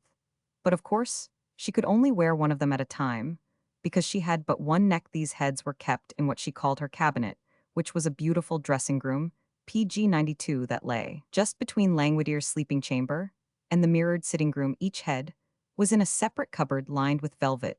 The cupboards ran all around the sides of the dressing room and had elaborately carved doors with gold numbers on the outside and jeweled-framed mirrors on the inside of them. When the princess got out of her crystal bed in the morning, she went to her cabinet, opened one of the velvet-lined cupboards, and took the head it contained from its golden shelf. Then, by the aid of the mirror inside the open door, she put on the head as neat and straight as could be. Afterward called her maids to robe her for the day. She always wore a simple white costume that suited all the heads for being able to change her face whenever she liked. The princess had no interest in wearing a variety of gowns, as have other ladies, who are compelled to wear the same face constantly. By the aid of the mirror, she put on the head. By the aid of the mirror, she put on the head. Of course, the 30 heads were in great variety, no two formed alike, but all being of exceeding loveliness. There were heads with golden hair, brown hair, rich auburn hair, and black hair, but none with gray hair. The heads had eyes of blue, of gray, of hazel, of brown, and of black, but there were no red eyes among them, and all were bright PG-94, PG-93, and handsome. The noses were Grecian, Roman, Retroas, and Oriental, representing all types of beauty, and the mouths were of assorted sizes and shapes displaying pearly teeth when the heads smiled. As for dimples, they appeared in cheeks and chins, wherever they might be most charming, and one or two heads had freckles upon the faces to contrast the better with the brilliancy of their complexions. One key unlocked all the velvet cupboards containing these treasures, a curious key, carved from a single blood-red rubyand. This was fastened to a strong but slender chain, which the princess wore around her left wrist. When Nanda had supported Langwidere to a position in front of cupboard No. 17, the princess unlocked the door with her ruby key, and after handing head No. 9, which she had been wearing to the maid, she took No. 17 from its shelf and fitted it to her neck. It had black hair and dark eyes, and a lovely pearl and white complexion, and when Langwidere wore it she knew she was remarkably beautiful in appearance. There was only one trouble with No. 17, the temper that went with it, and which was hidden somewhere under the glossy, black hair was fiery, harsh, and haughty in the extreme, and it often led PG-95 the princess to do unpleasant things, which she regretted when she came to wear her other heads. But she did not remember this today, and went to meet her guests in the drawing room with a feeling of certainty that she would surprise them with her beauty. However, she was greatly disappointed to find that her visitors were merely a small girl in a gingham dress, a copper man that would only go when wound up, and a yellow hen that was sitting contentedly in Langwidere's best work basket, where there was a china egg used for darning stockings. It may surprise you to learn that a princess ever does such a common thing as darn stockings. But if you will stop to think, you will realize that a princess is sure to wear holes in her stockings the same as other people, only it isn't considered quite polite to mention the matter. Oh, said Langwidere, slightly lifting the nose of No. 17, I thought someone of importance had called. Then you were right, declared Dorothy. I am a good deal of portance myself. And when Bellina lays an egg, she has the proudest cackle you ever heard. As for Tick-Tock, he's the— Stop, stop, commanded the princess, with an angry flash of her splendid eyes. How dare you annoy me with your senseless chatter, PG-96. Why, you horrid thing, said Dorothy, who was not accustomed to being treated so rudely. The princess looked at her more closely. Tell me, she resumed, are you of royal blood? Better than that, Mom, said Dorothy. I came from Kansas. Huh, cried the princess scornfully. You are a foolish child, and I cannot allow you to annoy me. Run away, you little goose, and bother someone else. Dorothy was so indignant that for a moment she could find no words to reply, but she rose from her chair and was about to leave the room when the princess, who had been scanning the girl's face, stopped her by saying more gently, Come nearer to me. Dorothy obeyed without a thought of fear and stood before the princess while Langwidere examined her face with careful attention. You are rather attractive, said the lady presently, not at all beautiful, you understand, but you have a certain style of prettiness that is different from that of any of my 30 heads, so I believe I'll take your head and give you No. 26 for it. Well, I believe you want, exclaimed Dorothy.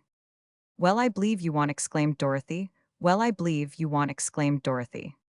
It will do you no good to refuse, continued the PG-98 PG-97 princess, for I need your head for my collection, and in the land of Ev, my will is law. I never have cared much for No. 26, and you will find that it is very little worn. Besides, it will do you just as well as the one you're wearing for all practical purposes. I don't know anything about your No. 26, and I don't want to, said Dorothy firmly. I am not used to taking cast-off things, so I'll just keep my own head. You refuse, cried the princess with a frown. Of course I do, was the reply. Then, said Langwidere, I shall lock you up in a tower until you decide to obey me. Nanda, turning to her maid, call my army. Nanda rang a silver bell, and at once a big fat colonel in a bright red uniform entered the room, followed by 10 lean soldiers, who all looked sad and discouraged, and saluted the princess in a very melancholy fashion. Carry that girl to the North Tower, and lock her up, cried the princess, pointing to Dorothy. To hear is to obey, answered the big red colonel, and caught the child by her arm. But at that moment, Tick-Tock raised his dinner pail and pounded it so forcibly against the colonel's head that the big officer sat down upon the floor with a sudden bump. PG-99, looking both dazed and very much astonished. Help, he shouted, and the 10 lean soldiers sprang to assist their leader. There was great excitement for the next few moments, and Tick-Tock had knocked down 7 of the army who were sprawling in every direction upon the carpet, when suddenly the machine paused with the dinner pail raised for another blow and remained perfectly motionless. My action has run down, he called to Dorothy, wind me up quick. She tried to obey, but the big colonel had by this time managed to get upon his feet again, so he grabbed fast hold of the girl, and she was helpless to escape.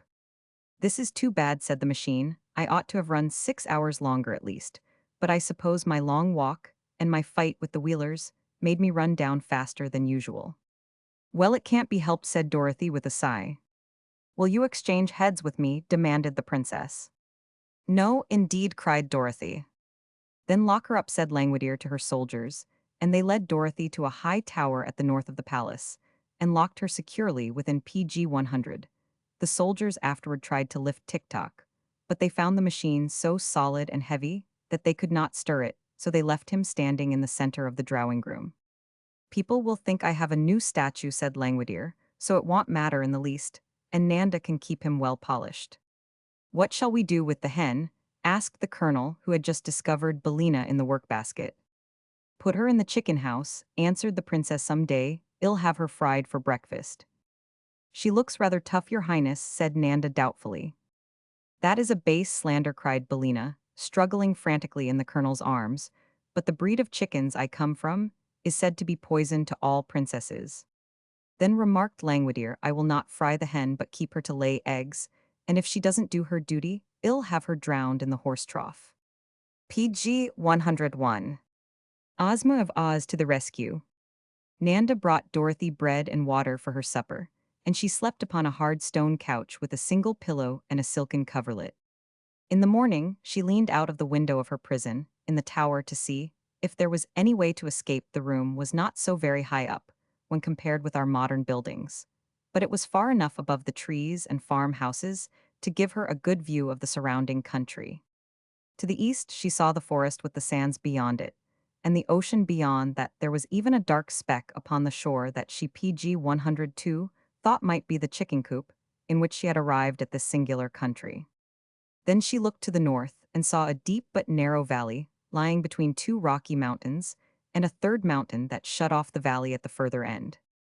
Westward, the fertile land of Ev suddenly ended a little way from the palace, and the girl could see miles and miles of sandy desert that stretched farther than her eyes could reach. It was this desert, she thought with much interest, that alone separated her from the wonderful land of Oz, and she remembered sorrowfully that she had been told no one had ever been able to cross this dangerous waste but herself. Once a cyclone had carried her across it, and a magical pair of silver shoes had carried her back again, but now she had neither a cyclone nor silver shoes to assist her, and her condition was sad indeed, for she had become the prisoner of a disagreeable princess, who insisted that she must exchange her head for another one that she was not used to and which might not fit her at all.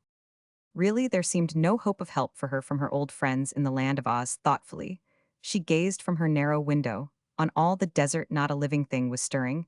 PG 103. Wait, though, something surely was stirring on the desert, something her eyes had not observed at first. Now it seemed like a cloud. Now it seemed like a spot of silver. Now it seemed to be a mass of rainbow colors that moved swiftly toward her. What could it be, she wondered. Then gradually, but in a brief space of time, nevertheless, the vision drew near enough to Dorothy to make out what it was. A broad green carpet was unrolling itself upon the desert, while advancing across the carpet was a wonderful procession that made the girl open her eyes in amazement as she gazed. First came a magnificent golden chariot, drawn by a great lion and an immense tiger who stood shoulder to shoulder, and trotted along as gracefully as a well-matched team of thoroughbred horses, and standing upright within the chariot was a beautiful girl clothed in flowing robes of silver gauze and wearing a jeweled diadem upon her dainty head. She held in one hand the satin ribbons that guided her astonishing team, and in the other an ivory wand that separated at the top into two prongs, the prongs being tipped by the letters O and Z, made of glistening diamonds, set closely together. The girl seemed neither older nor larger than PG 104 Dorothy herself, and at once the prisoner in the tower guessed that the lovely driver of the chariot must be that Ozma of Oz of whom she had so lately heard from Tick-Tock. Following close behind the chariot, Dorothy saw her old friend the Scarecrow riding calmly astride a wooden sawhorse, which pranced and trotted as naturally as any meat horse could have done. And then came Nick Chopper the Tin Woodman with his funnel-shaped cap tipped carelessly over his left ear, his gleaming axe over his right shoulder, and his whole body sparkling as brightly as it had ever done in the old days, when first she knew him. The Tin Woodman was on foot, marching at the head of a company of 27 soldiers, of whom some were lean, and some fat, some short, and some tall, but all the 27 were dressed in handsome uniforms of various designs and colors, no two being alike in any respect. Behind the soldiers, the green carpet rolled itself up again, so that there was always just enough of it for the procession to walk upon in order that their feet might not come in contact with the deadly life-destroying sands of the desert. The magic carpet, the magic carpet. Dorothy knew at once it was a magic carpet she PG 106 PG 105 beheld, and her heart beat high with hope and joy as she realized she was soon to be rescued and allowed to greet her dearly beloved friends of Oz, the Scarecrow, the Tin Woodman, and the Cowardly Lion. Indeed, the girl felt herself as good as rescued as soon as she recognized those in the procession, for she well knew the courage and loyalty of her old comrades, and also believed that any others who came from their marvelous country would prove to be pleasant and reliable acquaintances. As soon as the last bit of desert was passed, and all the procession from the beautiful and dainty Ozma to the last soldier had reached the grassy meadows of the land of Ev, the magic carpet rolled itself together and entirely disappeared. Then the chariot driver turned her lion and tiger into a broad roadway leading up to the palace, and the others followed, while Dorothy still gazed from her tower window in eager excitement. They came quite close to the front door of the palace, and then halted, the Scarecrow dismounting from his sawhorse to approach the sign fastened to the door that he might read what it said. Dorothy, just above him, could keep silent no longer. PG 107. "Here I am," she shouted as loudly as she could hear Dorothy. Dorothy, who asked the Scarecrow, tipping his head to look upward until he nearly lost his balance and tumbled over backward. "Dorothy Gale, of course, your friend from Kansas," she answered. "Why, hello, Dorothy," said the Scarecrow. "What in the world are you doing up there?" PG 108. "Nothing," she called down, "because there's nothing to do. Save me, my friend, save me." "You seem to be quite safe now," replied the Scarecrow. "But I am a prisoner. I am locked in so that I can't get out," she pleaded. "That's all right," said the Scarecrow. "You might be worse off, little Dorothy. Just consider the matter. You can't get drowned, or be run over by a wheeler, or fall out of an apple tree. Some folks would think they were lucky to be up there." "Well, I don't," declared the girl, "and I want to get down immediately and see you and the Tin Woodman and the Cowardly Lion." "Very well," said the Scarecrow, nodding. "It shall be just as you say, little friend who locked you up." "The Princess Langwidere, who is a horrid creature," she answered. At this, Ozma, who had been listening carefully to the conversation, called to Dorothy from her chariot, asking, "Why did the princess lock you up, my dear?" "Because," exclaimed Dorothy, "I wouldn't let her have my head for her collection, and take an old cast-off head in exchange for it." PG 109. "Save me, my friend, save me, save me, my friend, save me." PG 110. "I do not blame you," exclaimed Ozma promptly. "I will see the princess at once and oblige her to liberate you." "Oh, thank you very, very much," cried Dorothy, who, as soon as she heard the sweet voice of the girlish ruler of Oz, knew that she would soon learn to love her dearly. Ozma now drove her chariot around to the third door of the wing, upon which the Tin Woodman boldly proceeded to knock. As soon as the maid opened the door, Ozma, bearing in her hand her ivory wand, stepped into the hall and made her way at once to the drawing room, followed by all her company, except the lion and the tiger, and the 27 soldiers made such a noise and a clatter that the little maid Nanda ran away screaming to her mistress, whereupon the Princess Langwidere, roused to great anger by this rude invasion of her palace, came running into the drawing room without any assistance whatever. There she stood before the slight and delicate form of the little girl from Oz and cried out, "How dare you enter my palace unbidden? Leave this room at once, or I will bind you and all your people in chains and throw you into my darkest dungeons." PG 111. "What a dangerous lady," murmured the Scarecrow in a soft voice. "She seems a little nervous," replied the Tin Woodman. But Ozma only smiled at the angry princess. "Sit down, please," she said quietly. "I have traveled a long way to see you, and you must listen to what I have to say." "Must," screamed the princess, her black eyes flashing with furifer. She still wore her No 17 head. "Must to me." PG 112. "To be sure," said Ozma. I am ruler of the land of Oz, and I am powerful enough to destroy all your kingdom, if I so wish, yet I did not come here to do harm, but rather to free the royal family of Ev from the thrall of the Noma king, the news having reached me that he is holding the queen and her children prisoners. Hearing these words, Langwidere suddenly became quiet. I wish you could indeed free my aunt and her 10 royal children, said she, eagerly, for if they were restored to their proper forms and station, they could rule the kingdom of Ev themselves. And that would save me a lot of worry and trouble at present. There are at least 10 minutes every day that I must devote to affairs of state, and I would like to be able to spend my whole time in admiring my beautiful heads. Then we will presently discuss this matter, said Ozma, and try to find a way to liberate your aunt and cousins. But first you must liberate another prisoner, the little girl you have locked up in your tower. What a dangerous lady, murmured the Scarecrow. What a dangerous lady, murmured the Scarecrow.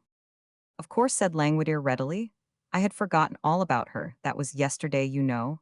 And a princess cannot be expected to PG 114 PG 113 remember.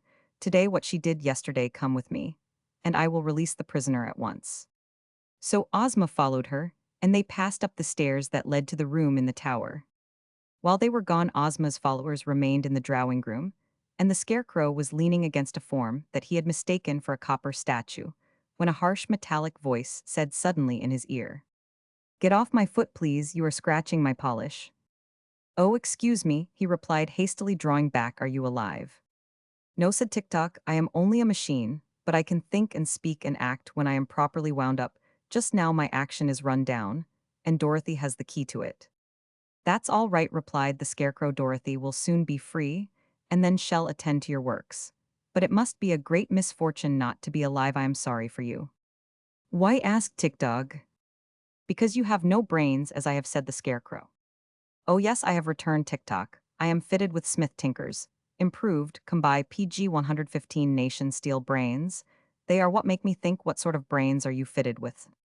"I don't know," admitted the Scarecrow. "They were given to me by the great Wizard of Oz, and I didn't get a chance to examine them before he put them in, but they work splendidly, and my conscience is very active." "Have you a conscience?" "No," said Tick-Dog. "And no heart, I suppose," added the Tin Woodman, who had been listening with interest to this conversation. "No," said Tick-Dog.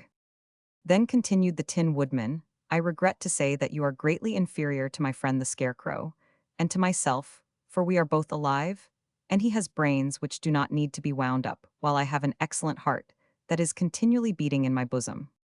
"I congratulate you," replied Tick-Tock. "I cannot help being your inferior, for I am a mere machine. When I am wound up I do my duty, by going just as my machinery is made to go. You have no idea how full of machinery I am." "I can guess," said the Scarecrow, looking at the machine man curiously. "Some day I'd like PG 116 to take you apart and see just how you are made." "Do not do that, I beg of you," said Tick-Tock, "for you could not put me together again, and my usefulness would be destroyed." "Oh, are you useful?" asked the Scarecrow, surprised. "Very," said Tick-Tock. "In that case," the Scarecrow kindly promised, "I won't fool with your interior at all, for I am a poor mechanic, and might mix you up." "Thank you," said Tick-Dog. Just then, Ozma re-entered the room, leading Dorothy by the hand, and followed closely by the Princess Langwidere. PG 117. The Hungry Tiger. The first thing Dorothy did was to rush into the embrace of the Scarecrow, whose painted face beamed with delight as he pressed her form to his straw-padded bosom. Then the Tin Woodman embraced her very gently, for he knew his tin arms might hurt her if he squeezed too roughly. These greetings having been exchanged, Dorothy took the key to Tick-Tock from her pocket and wound up the machine man's action, so that he could bow properly when introduced to the rest of the company. PG 118. While doing this, she told them how useful Tick-Tock had been to her, and both the Scarecrow and the Tin Woodman shook hands with the machine once more and thanked him for protecting their friend. Then Dorothy asked, "Where is Billina?" "I don't know," said the Scarecrow. "Who is Billina?" "She's a yellow hen who is another friend of mine," answered the girl anxiously. "I wonder what has become of her." "She is in the chicken house in the backyard," said the princess. "My drawing room is no place for hens." Without waiting to hear more, Dorothy ran to get Billina, and just outside the door, she came upon the Cowardly Lion, still hitched to the chariot beside the great tiger. The Cowardly Lion had a big bow of blue ribbon fastened to the long hair between his ears, and the tiger wore a bow of red ribbon on his tail, just in front of the bushy end. In an instant, Dorothy was hugging the huge lion joyfully. "I am so glad to see you again," she cried. "I am also glad to see you, Dorothy," said the lion. "We've had some fine adventures together, haven't we, PG 119? "Yes, indeed," she replied. "How are you?" As cowardly as ever, the beast answered in a meek voice. "Every little thing scares me and makes my heart beat fast, but let me introduce to you a new friend of mine, the hungry tiger." "Oh, are you hungry?" she asked, turning to the other beast, who was just then yawning so widely that he displayed 2 rows of terrible teeth and a mouth big enough to startle anyone. "Dreadfully hungry," answered the tiger, snapping his jaws together with a fierce click. "Then why don't you eat something?" she asked, PG 120. "It's no use," said the tiger sadly. "I've tried that, but I always get hungry again." "Why, it is the same with me," said Dorothy, "yet I keep on eating." "But you eat harmless things, so it doesn't matter," replied the tiger. "For my part, I am a savage beast, and have an appetite for all sorts of poor little living creatures, from a chipmunk to fat babies." "How dreadful," said Dorothy. "Isn't it though?" returned the hungry tiger, licking his lips with his long red tongue. "Fat babies, don't they sound delicious? But I've never eaten any because my conscience tells me it is wrong. If I had no conscience, I would probably eat the babies, and then get hungry again, which would mean that I had sacrificed the poor babies for nothing. No, hungry I was born, and hungry I shall die, but I'll not have any cruel deeds on my conscience to be sorry for." "I think you are a very good tiger," said Dorothy, patting the huge head of the beast. "In that you are mistaken," was the reply. "I am a good beast perhaps, but a disgracefully bad tiger, for it is the nature of tigers to be cruel and ferocious. And in refusing to eat harmless living creatures, I am acting as no good tiger has ever, PG 122, PG 121, before acted. That is why I left the forest and joined my friend the cowardly lion." "The hungry tiger, the hungry tiger." "But the lion is not really cowardly," said Dorothy. "I have seen him act as bravely as can be." "All a mistake, my dear," protested the lion gravely. "To others I may have seemed brave at times, but I have never been in any danger that I was not afraid." "Nor I," said Dorothy truthfully, "but I must go and set free Bellina, and then I will see you again." She ran around to the backyard of the palace, and soon found the chicken house being guided to it by a loud cackling and crowing, and a distracting hubbub of sounds such as chickens make when they are excited. Something seemed to be wrong in the chicken house, and when Dorothy looked through the slats in the door, she saw a group of hens and roosters huddled in one corner, and watching what appeared to be a whirling ball of feathers. It bounded here and there about the chicken house, and at first Dorothy could not tell what it was, while the screeching of the chickens nearly deafened her. But suddenly, the bunch of feathers stopped whirling, and then to her amazement the girl saw PG 123 Bellina crouching upon the prostrate form of a speckled rooster. For an instant they both remained motionless, and then the yellow hen shook her wings to settle the feathers and walked toward the door with a strut of proud defiance and a cluck of victory, while the speckled rooster limped away to the group of other chickens, trailing his crumpled plumage in the dust as he went. "Why, Bellina," cried Dorothy in a shocked voice, "have you been fighting?" "I really think I have," retorted Bellina. "Do you think I'd let that speckled villain of a rooster lord it over me and claim to run this chicken house, as long as I am able to peck and scratch, not if my name is Bill?" "It isn't Bill, it's Bellina, and you're a talking slang which is very undinefeed," said Dorothy reprovingly. "Come here, Bellina, and I'll let you out, for Ozma of Oz is here and has set us free." So the yellow hen came to the door, which Dorothy unlatched for her to pass through, and the other chickens silently watched them from their corner, without offering to approach nearer. The girl lifted her friend in her arms and exclaimed, "Oh, Bellina, how dreadful you look. You've, PG 124, lost a lot of feathers, and one of your eyes is nearly pecked out, and your comb is bleeding." "That's nothing," said Bellina. "Just look at the speckled rooster. Didn't I do him up brown?" Dorothy shook her head. "I don't approve of this at all," she said, carrying Bellina away toward the palace. "It isn't a good thing for you to associate with those common chickens. They would soon spoil your good manners, and you wouldn't be respectable anymore." "I didn't ask to associate with them," replied Bellina. "It is that cross old princess who is to blame, but I was raised in the United States, and I won't allow any one-horse chicken of the land of Ev to run over me and put on airs as long as I can lift a claw in self-defense." Very well, Belina, said Dorothy. We won't talk about it anymore. Soon they came to the cowardly lion and the hungry tiger, to whom the girl introduced the yellow hen. Glad to meet any friend of Dorothy's, said the lion politely. To judge by your present appearance, you are not a coward as I am. Why, Belina, cried Dorothy, have you been fighting? Why, Belina, cried Dorothy, have you been fighting? Your present appearance makes my mouth water, said the tiger, looking at Belina greedily. PG 126, PG 125. My, how good you would taste if I could only crunch you between my jaws. But don't worry, you would only appease my appetite for a moment, so it isn't worthwhile to eat you. Thank you, said the hen, nestling closer in Dorothy's arms. Besides, it wouldn't be right, continued the tiger, looking steadily at Belina and clicking his jaws together. Of course not, cried Dorothy hastily. Belina is my friend, and you mustn't ever eat her under any circumstances. I'll try to remember that, said the tiger, but I am a little absent-minded at times. Then Dorothy carried her pet into the drawing room of the palace, where Tik-Tok, being invited to do so by Ozma, had seated himself between the Scarecrow and the Tin Woodman. Opposite to them sat Ozma herself and the Princess Langwidere, and beside them there was a vacant chair for Dorothy. Around this important group was ranged the army of Oz, and as Dorothy looked at the handsome uniforms of the 27, she said, "Why, they seem to be all officers."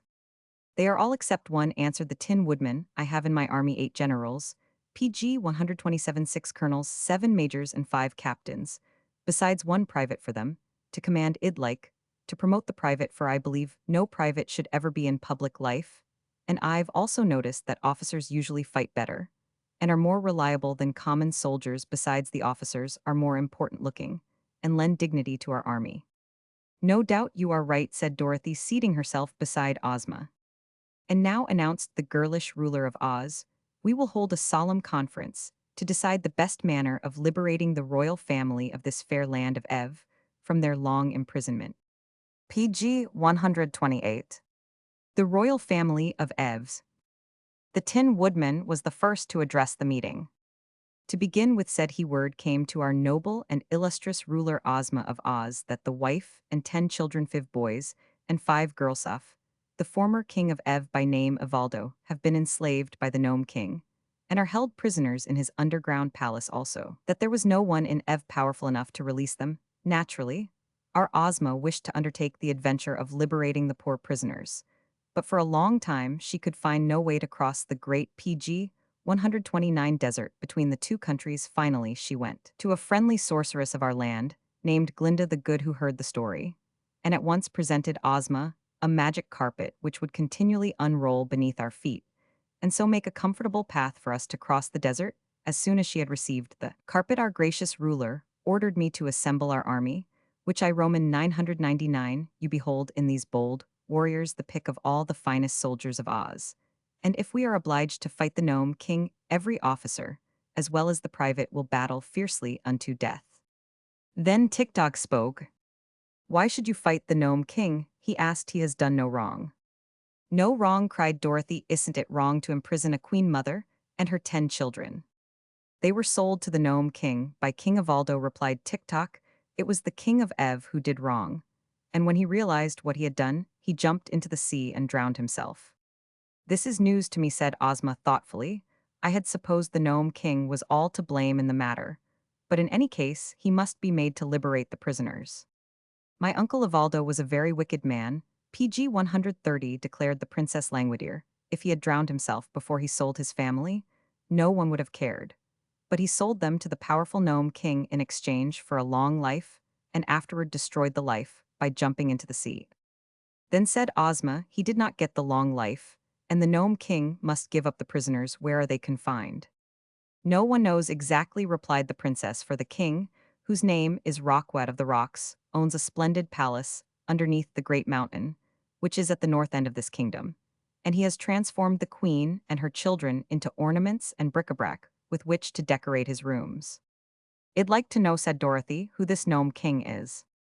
"I will tell you," replied Ozma. "He is said to be the ruler of the underground world, and commands the rocks, and all that the rocks contain. Under his rule are many thousands of the gnomes, who are queerly shaped but powerful sprites that labor at the furnaces and forges of their king, making gold and silver, and other metals which they conceal in the crevices of the rocks so that those living upon PG 131, the Earth's surface, can only find them with great difficulty.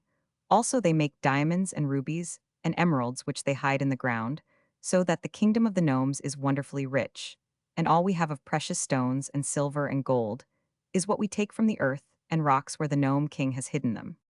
I understand, said Dorothy, nodding her little head wisely. For the reason that we often steal his treasures, continued Ozma, the ruler of the underground world, is not fond of those who live upon the earth's surface, and never appears among us. If we wish to see King Rockwet of the Rocks, we must visit his own country, where he is all-powerful, and therefore it will be a dangerous undertaking. But for the sake of the poor prisoners, said Dorothy, we ought to do it. We shall do it, replied the Scarecrow, although it requires a lot of courage for me to go near to the furnaces of the Gnome King, for I am only stuffed with straw, and a single spark of fire might destroy me entirely. The furnaces may also melt my tin, said the Tin Woodman, but I am going. I can't bear heat, remarked the Princess Lang PG 132 wider, yawning lazily, so I shall stay at home. But I wish you may have success in your undertaking, for I am heartily tired of ruling this stupid kingdom, and I need more leisure in which to admire my beautiful heads. We do not need you, said Ozma, for if, with the aid of my brave followers, I cannot accomplish my purpose, then it would be useless for you to undertake the journey. Quite true, sighed the princess, so, if y'all excuse me, I will now retire to my cabinet. I've worn this head quite a while, and I want to change it for another. When she had left them, and you may be sure no one was sorry to see her go, Ozma said to Tik-Tok, will you join our party? I am the slave of the girl Dorothy who rescued me from prison, replied the machine. Where she goes, I will go. Oh, I am going with my friends, of course, said Dorothy quickly. I wouldn't miss the fun for anything. Will you go too, Bellina? To be sure, said Bellina in a careless tone. She was smoothing down the feathers of her back and not paying much attention. PG 133. I can't bear heat, remarked Langwidere. I can't bear heat, remarked Langwidere. PG 134. Heat is just in her line, remarked the Scarecrow. If she is nicely roasted, she will be better than ever.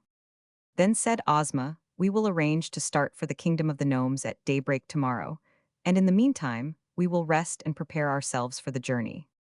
Although Princess Langwidere did not again appear to her guests, the palace servants waited upon the strangers from Oz and did everything in their power to make the party comfortable. There were many vacant rooms at their disposal, and the brave army of 27 was easily provided for and liberally feasted. The cowardly lion and the hungry tiger were unharnessed from the chariot and allowed to roam at will throughout the palace, where they nearly frightened the servants into fits. Although they did no harm at all at one time, Dorothy found the little maid Nanda crouching in terror in a corner with the hungry tiger standing before her. You certainly look delicious, the beast was saying. Will you kindly give me permission to eat you? No, no, no, cried the maid in reply. Then said the tiger, yawning frightfully, PG 135, please, to get me about 30 pounds of tenderloin steak, cooked rare with a peck of boiled potatoes on the side, and 5 gallons of ice cream for dessert. I'll do the best I can, said Nanda, and she ran away as fast as she could go. Are you so very hungry? Asked Dorothy in wonder. You can hardly imagine the size of my appetite, replied the tiger sadly. It seems to fill my whole body from the end of my throat to the tip of my tail.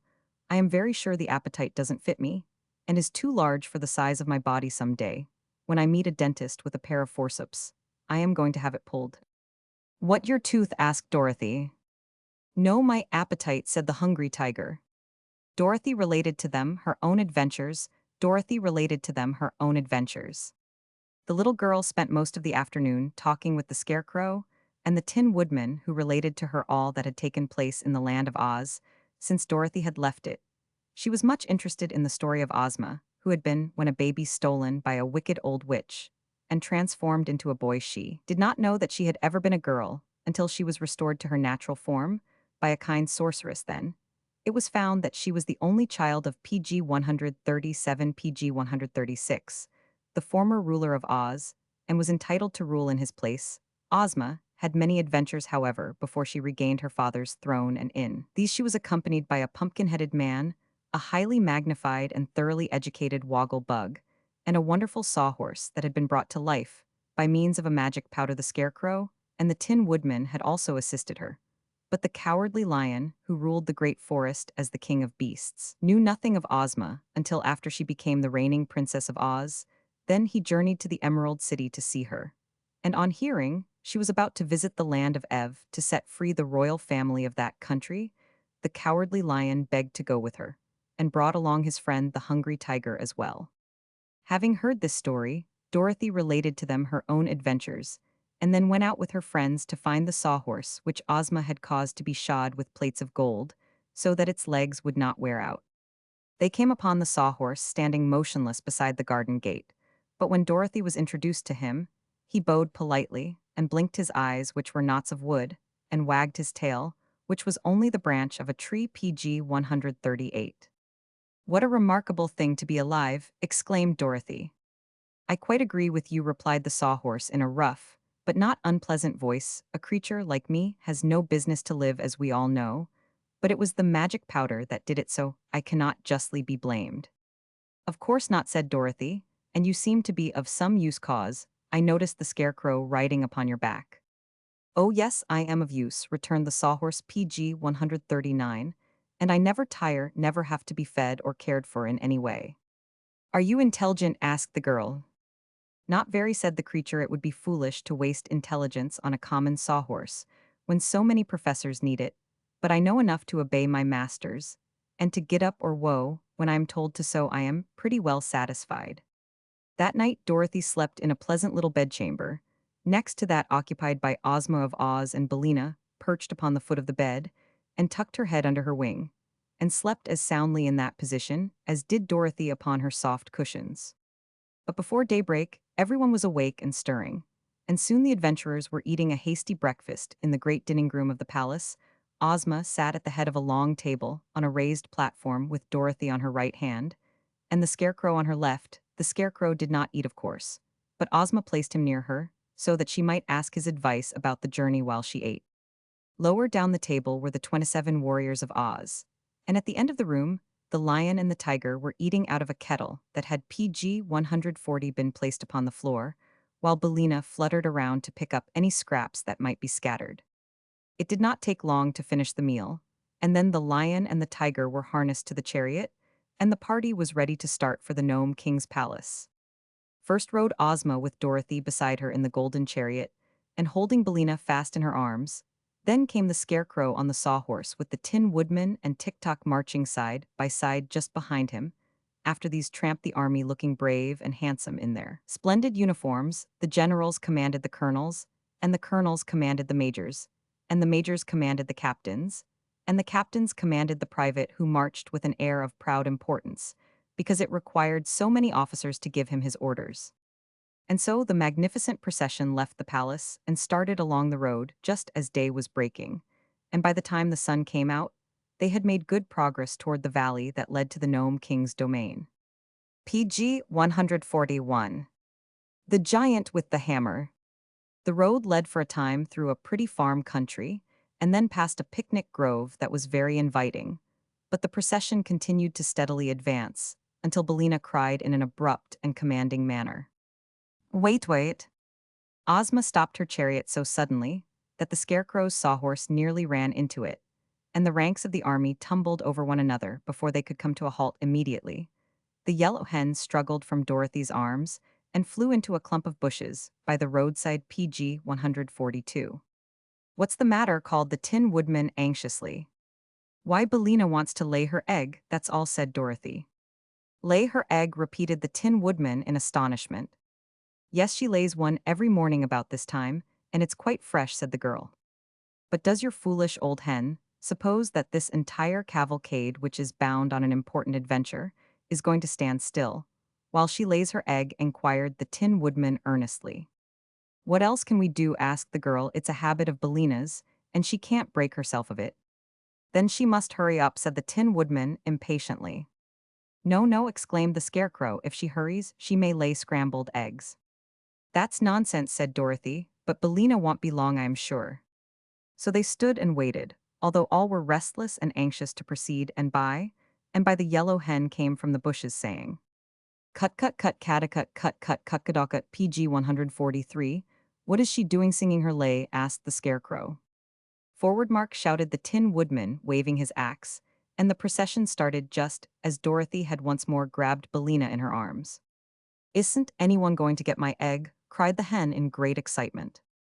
I'll get it, said the Scarecrow, and at his command, the Sawhorse pranced into the bushes.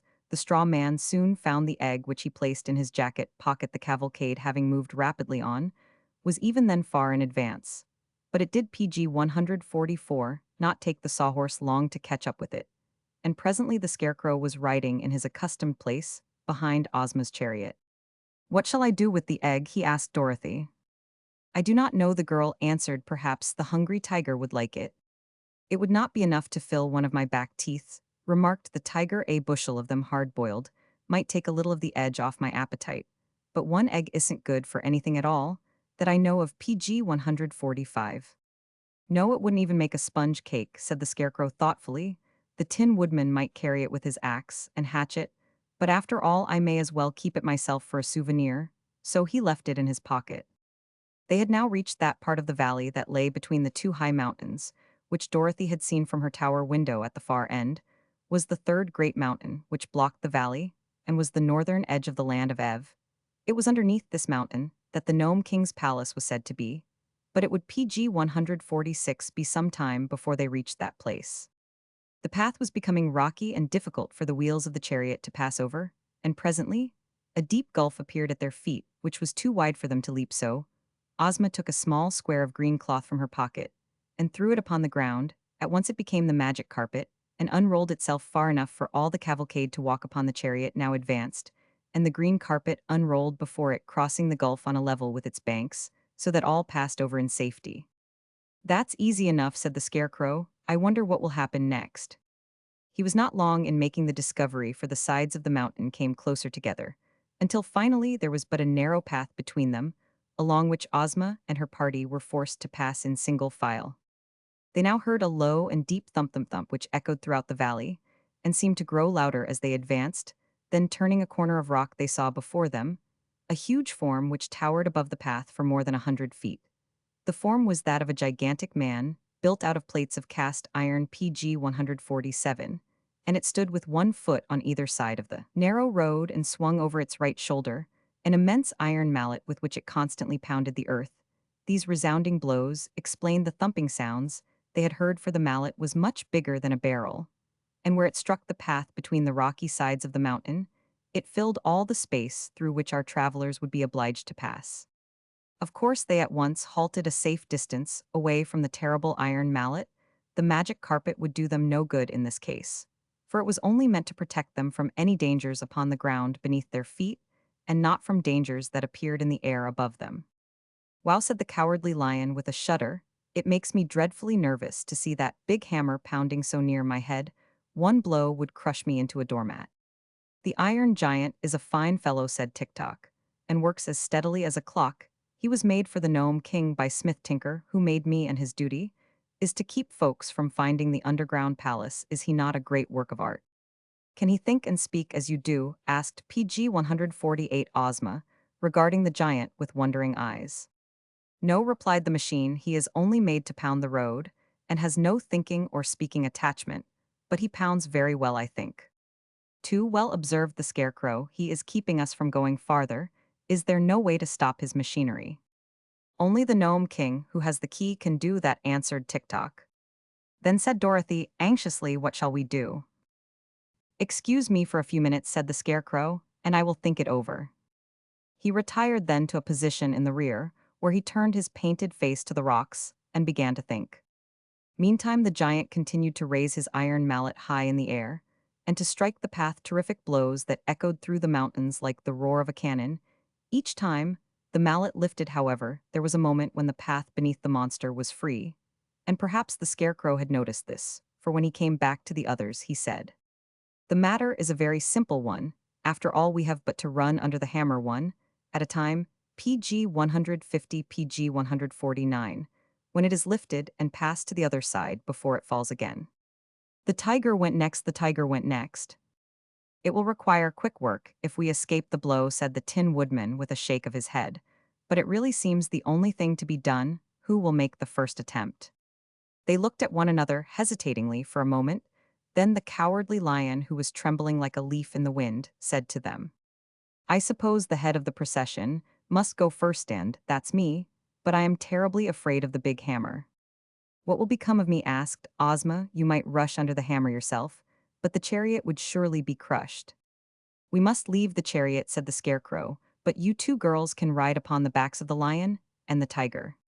So this was decided upon, and Ozma, as soon as the lion was unfastened from the chariot, at once mounted the beast's back and said she was ready.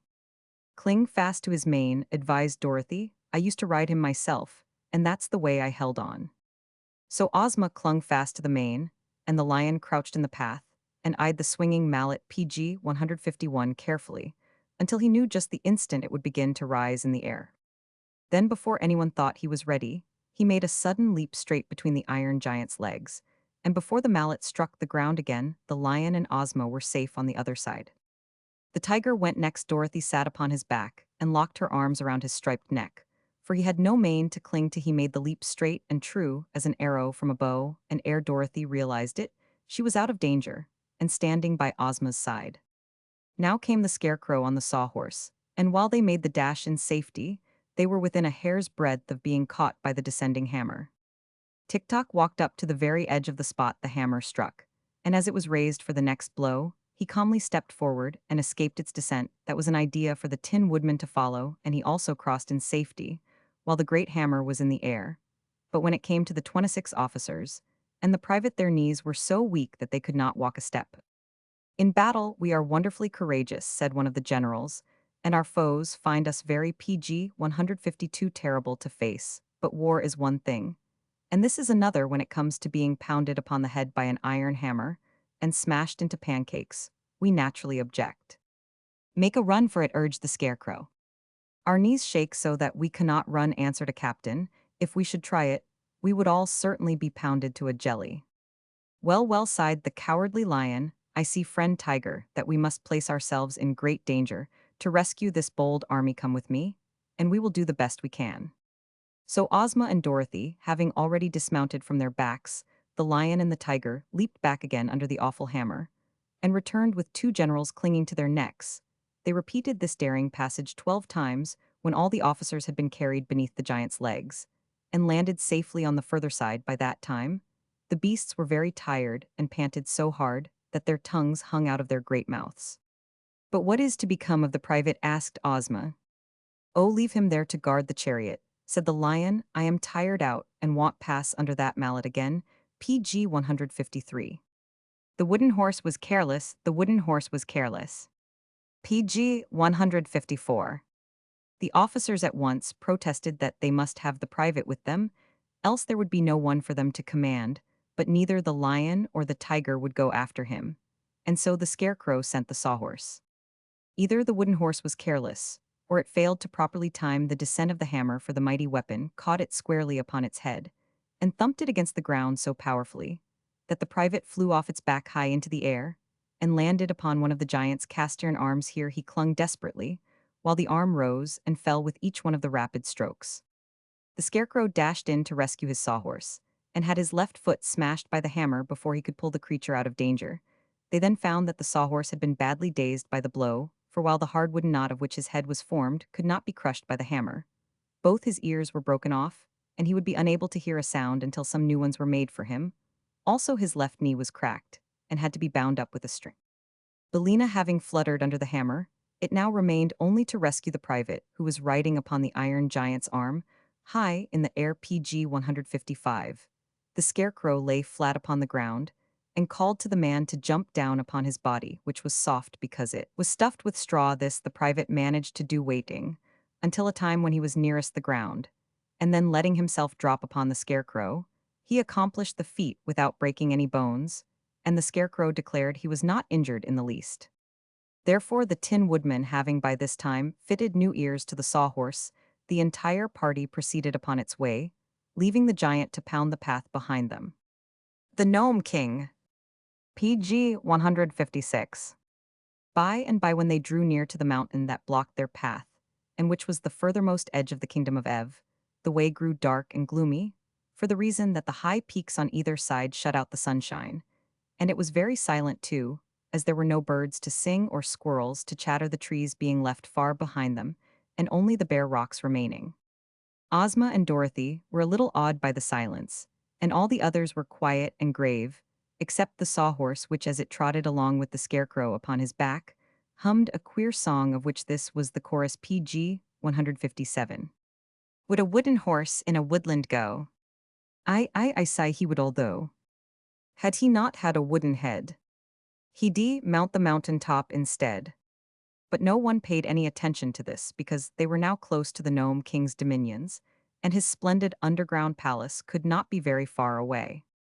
Suddenly they heard a shout of jeering laughter, and stopped short. They would have to stop in a minute anyway, for the huge mountain barred their further progress, and the path ran close up to a wall of rock and ended. "Who was that laughing?" asked Ozma. There was no reply, but in the gloom they could see strange forms flit across the face of the rock. Whatever the creations might be, they seemed very like the rock itself, for they were the color of rocks, and their shapes were as rough and rugged as if they had been broken away from the side of the mountain. They kept close to the steep cliff facing our friends, and glided up and down in this way, and that with a lack of regularity that was quite confusing, and they seemed not to need places to rest their feet, but clung to the surface of the rock, as a fly does to a window pane, and were never still for a moment. PG 158. "Do not mind them," said Tick-Tock, as Dorothy shrank back. "They are only the gnomes." "And what are gnomes?" asked the girl, half frightened. "They are rock fairies and serve the Gnome King," replied the machine. "But they will do us no harm. You must call for the king, because without him, you can never find the entrance to the palace." "You call," said Dorothy to Ozma. Just then the gnomes laughed again, and the sound was so weird and disheartening that the 26 officers commanded the private to right about face, and they all started to run as fast as they could. The Tin Woodman at once pursued his army and cried halt, and when they had stopped their flight, he asked, "Where are you going?" I find I've forgotten the brush for my whiskers," said a general, trembling with fear. "SSSO, we are going back after it." "That is impossible," replied the Tin Woodman, "for the giant with the hammer would kill you all if you tried to pass him." "Oh, I'd forgot the giant," said the general, turning pale. PG 159. "You seem to forget a good many things," remarked the Tin Woodman. "I hope you won't forget that you are brave men." "Never," cried the general, slapping his gold-embroidered chest. "Never," cried all the other officers, indignantly slapping their chests. "For my part," said the private meekly, "I must obey my officers, so when I am told to run, I run, and when I am told to fight, I fight." "That is right," agreed the Tin Woodman, "and now you must all come back to Ozma and obey her orders, and if you try to run away again, I will have her reduce all the 26 officers to privates and make the private your general." This terrible threat so frightened them that they at once returned to where Ozma was standing beside the Cowardly Lion. Then Ozma cried out in a loud voice, "I demand that the Gnome King appear to us." There was no reply, except that the shifting gnomes upon the mountain laughed in derision. "You must not command the Gnome King," said Tick-Tock, "for you do not rule him as you do your own people." Only the mocking laughter replied to her. Only the mocking laughter replied to her. So Ozma called again, saying, "PG 161, PG 160. I request the Gnome King to appear to us." Only the mocking laughter replied to her, and the shadowy gnomes continued to flit here and there upon the rocky cliff. "Try entreaty," said Tick-Tock to Ozma. "If he will not come at your request, then the Gnome King may listen to your pleading." Ozma looked around her proudly. "Do you wish your ruler to plead with this wicked Gnome King?" she asked. "Shall Ozma of Oz humble herself to a creature who lives in an underground kingdom?" "No," they all shouted with big voices, and the Scarecrow added, "If he will not come, we will dig him out of his hole like a fox and conquer his stubbornness. But our sweet little ruler must always maintain her dignity, just as I maintain mine." "I'm not afraid to plead with him," said Dorothy. "I am only a little girl from Kansas, and we've got more dignity at home than we know what to do with. I'll call the Gnome King." "Do," said the hungry tiger, "and if he makes hash of you, I'll willingly eat you for breakfast tomorrow morning." So Dorothy stepped forward and said, "PG 162. Please, Mr. Gnome King, come here and see us." The gnomes started to laugh again, but a low growl came from the mountain, and in a flash they had all vanished from sight and were silent. Then a door in the rock opened, and a voice cried, "Enter." "Isn't it a trick?" asked the Tin Woodman. "Never mind," replied Ozma. "We came here to rescue the poor Queen of Ev and her 10 children, and we must run some risks to do so." The Gnome King is honest and good-natured. PG 163, said TikTok, "You can trust him to do what is right." So Ozma led the way hand in hand with Dorothy, and they passed through the arched doorway of rock, and entered a long passage which was lighted by jewels set in the walls, and having lamps behind them, there was no one to escort them, or to show them the way, but all the party pressed through the passage, until they came to a round domed cavern that was grandly furnished. In the center of this room was a throne carved out of a solid boulder of rock, rude and rugged in shape, but glittering with great rubies and diamonds and emeralds on every part of its surface, and upon the throne sat the Gnome King. This important monarch of the underground world was a little fat man, clothed in gray-brown garments that were the exact color of the rock throne, in which he was seated. His bushy hair and flowing beard were also colored like the rocks, and so was his face. He wore no crown of any sort, and his only ornament was a broad jewel-studded belt that encircled his fat little body. As for his features, they seemed kindly and good-humored, and his eyes were turned merrily upon his visitors. As Ozma and Dorothy stood before him, with their PG 164 followers ranged in close order behind them. "Why, he looks just like Santa Clausenly. He isn't the same color," whispered Dorothy to her friend, but the Gnome King heard the speech and it made him laugh aloud. "He had a red face and a round little belly that shook when he laughed like a bowl full of jelly," quoth the monarch in a pleasant voice, and they could all see that he really did shake like jelly when he laughed. Both Ozma and Dorothy were much relieved to find the Gnome King so jolly, and a minute later, he waved his right hand, and the girls each found a cushioned stool at her side. "Sit down, my dears," said the king, "and tell me why you have come all this way to see me, and what I can do to make you happy." While they seated themselves, the Gnome King picked up a pipe, and taking a glowing red coal out of his pocket, he placed it in the bowl of the pipe, and began puffing out clouds of smoke that curled in rings above his head. Dorothy thought this made the little monarch look more like Santa Claus than ever, but Ozma now began speaking, and everyone listened intently to her words. PG 165. "Your Majesty," said she, "I am the ruler of the land of Oz, and I have come here to ask you to release the good Queen of Ev and her 10 children, whom you have enchanted and hold as your prisoners." "Oh no, you are mistaken about that," replied the king. "They are not my prisoners, but my slaves, whom I purchased from the King of Ev." "But that was wrong," said Ozma. "According to the laws of Ev, the king can do no wrong," answered the monarch, eyeing a ring of smoke he had just blown from his mouth. "So that PG 166, he had a perfect right to sell his family to me in exchange for a long life." "You cheated him, though," declared Dorothy, "for the King of Ev did not have a long life. He jumped into the sea and was drowned." "That was not my fault," said the Gnome King, crossing his legs and smiling contentedly. "I gave him the long life all right, but he destroyed it." "Then how could it be a long life?" asked Dorothy. "Easily enough," was the reply. "Now suppose, my dear, that I gave you a pretty doll in exchange for a lock of your hair, and that, after you had received the doll, you smashed it into pieces and destroyed it. Could you say that I had not given you a pretty doll?" "No," answered Dorothy. "And could you, in fairness, ask me to return to you the lock of hair, just because you had smashed the doll?" "No," said Dorothy again. "Of course not," the Gnome King returned, "nor will I give up the Queen and her children, because the King of Ev destroyed his long life by jumping into the sea. They belong to me, and I shall keep them." PG 167. "They belong to me, and I shall keep them. They belong to me, and I shall keep them." PG 168. "But you are treating them cruelly," said Ozma, who was much distressed by the king's refusal. "In what way?" he asked. "By making them your slaves," said she. "Cruelty," remarked the monarch, puffing out wreaths of smoke, and watching them float into the air, "is a thing I can't abide, so, as slaves must work hard, and the Queen of Ev and her children were delicate and tender, I transformed them all into articles of ornament and bric-a-brac, and scattered them around the various rooms of my palace. Instead of being obliged to labor, they merely decorate my apartments, and I really think I have treated them with great kindness." "But what a dreadful fate is theirs!" exclaimed Ozma earnestly. and the kingdom of Ev is in great need of its royal family. To govern it, if you will liberate them and restore them to their proper forms, I will give you 10 ornaments to replace each one you lose." The gnome king looked grave. "Suppose I refuse?" he asked. Then said Ozma firmly, "I am here with my friends and my army to conquer your kingdom and oblige you to obey my wishes."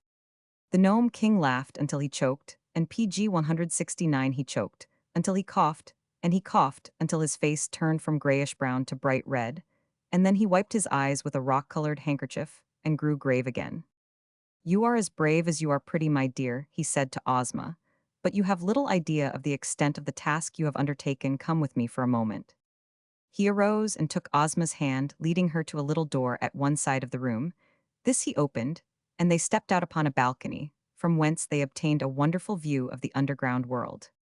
A vast cave extended for miles and miles under the mountain, and in every direction were furnaces and forges glowing brightly and gnomes hammering upon precious metals or polishing gleaming jewels. All around the walls of the cave were thousands of doors of silver and gold built into the solid rock, and these extended in rows far away into the distance as far as Ozma's eyes could follow them. While the little maid from Oz gazed wonderingly upon the scene, the gnome king uttered a shrill whistle, and at once all the silver and gold doors flew open, and solid ranks of gnome soldiers marched out from everyone. So great were their numbers, PG 170, that they quickly filled the immense underground cavern and forced the busy workmen to abandon their tasks.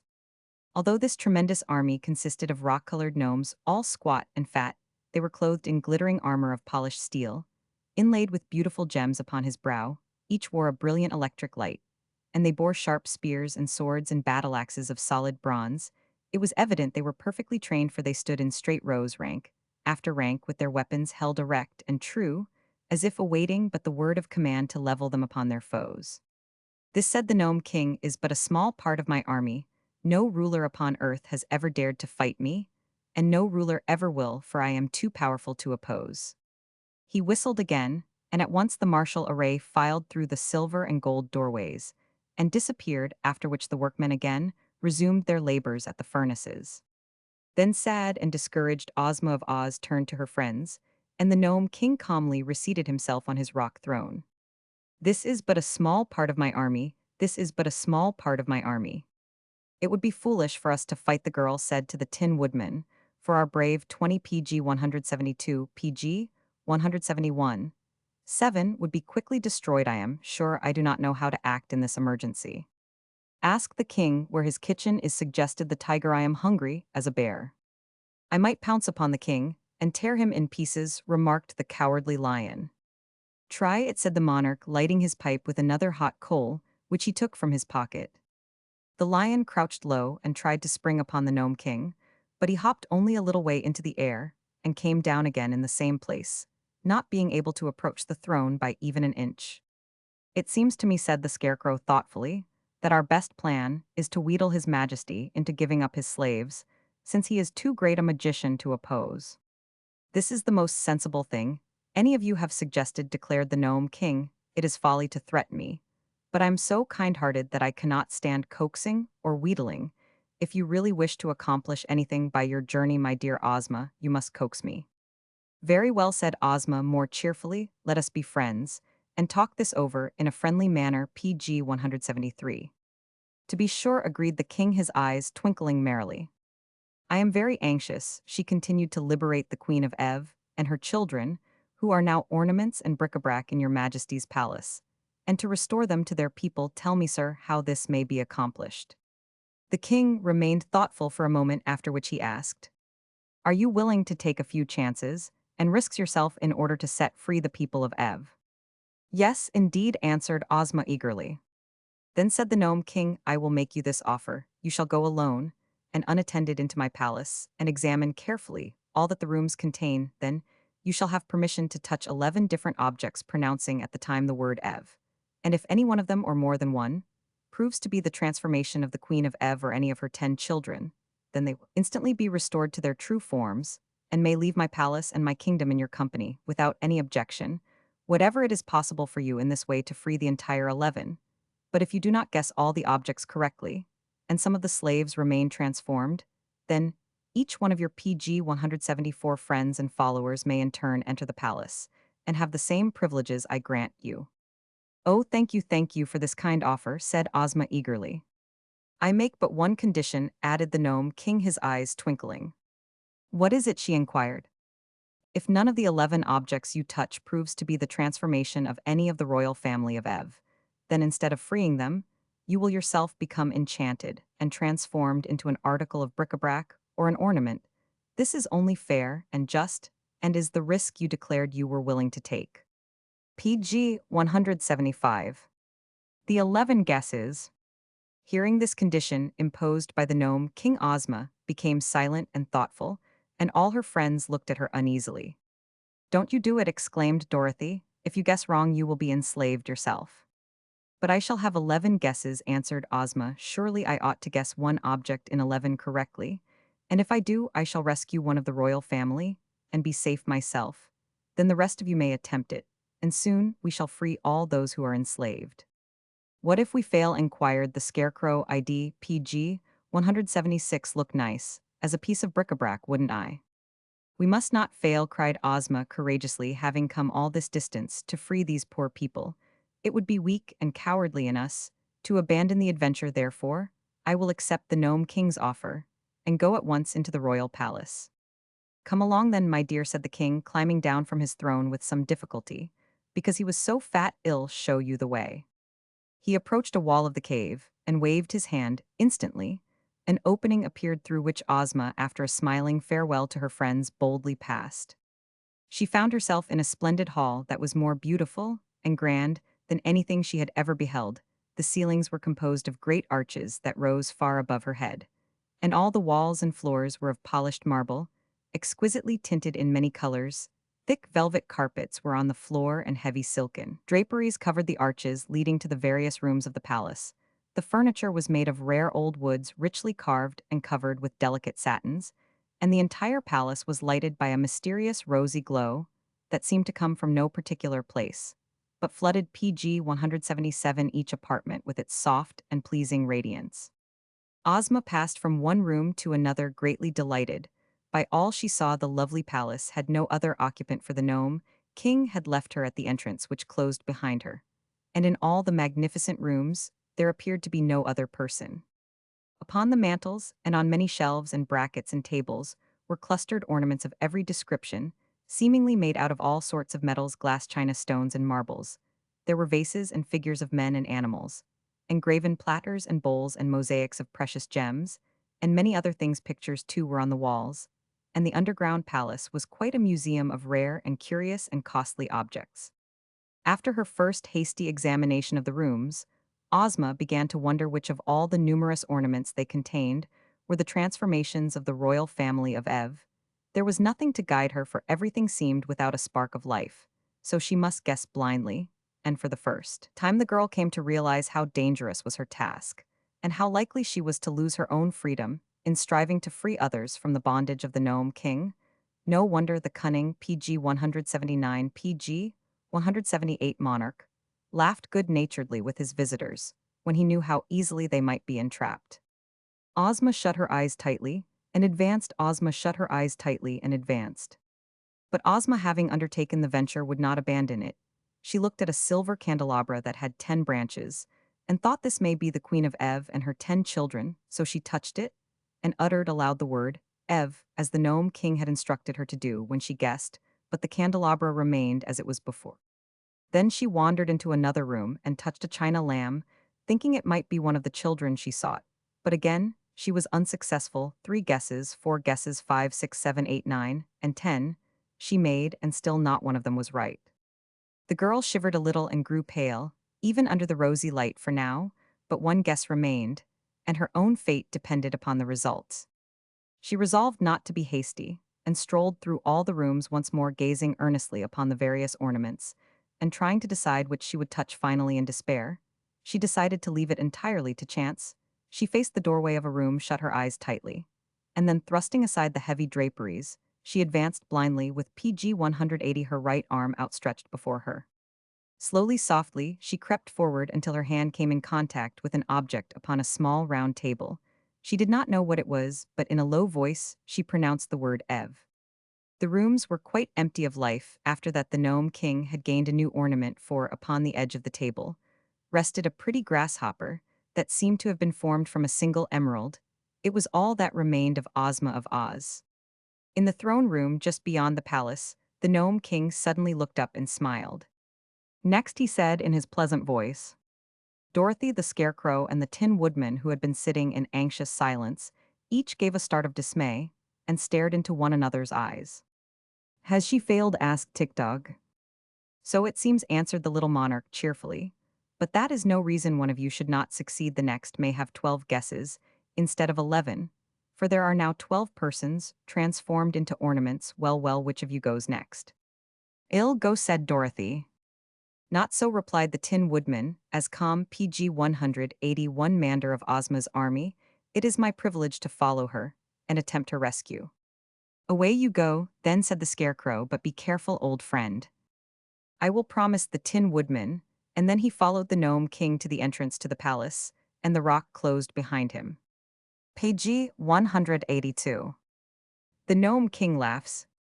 In a moment the king returned to his throne, and relighted his pipe, and the rest of the little band of adventurers settled themselves for another long wait. They were greatly disheartened by the failure of their girl ruler, and the knowledge that she was now an ornament in the Gnome King's Palacia, dreadful, creepy place. In spite of all its magnificence, without their little leader, they did not know what to do next, and each one down to the trembling private of the army began to fear he would soon be more ornamental than useful. PG 183.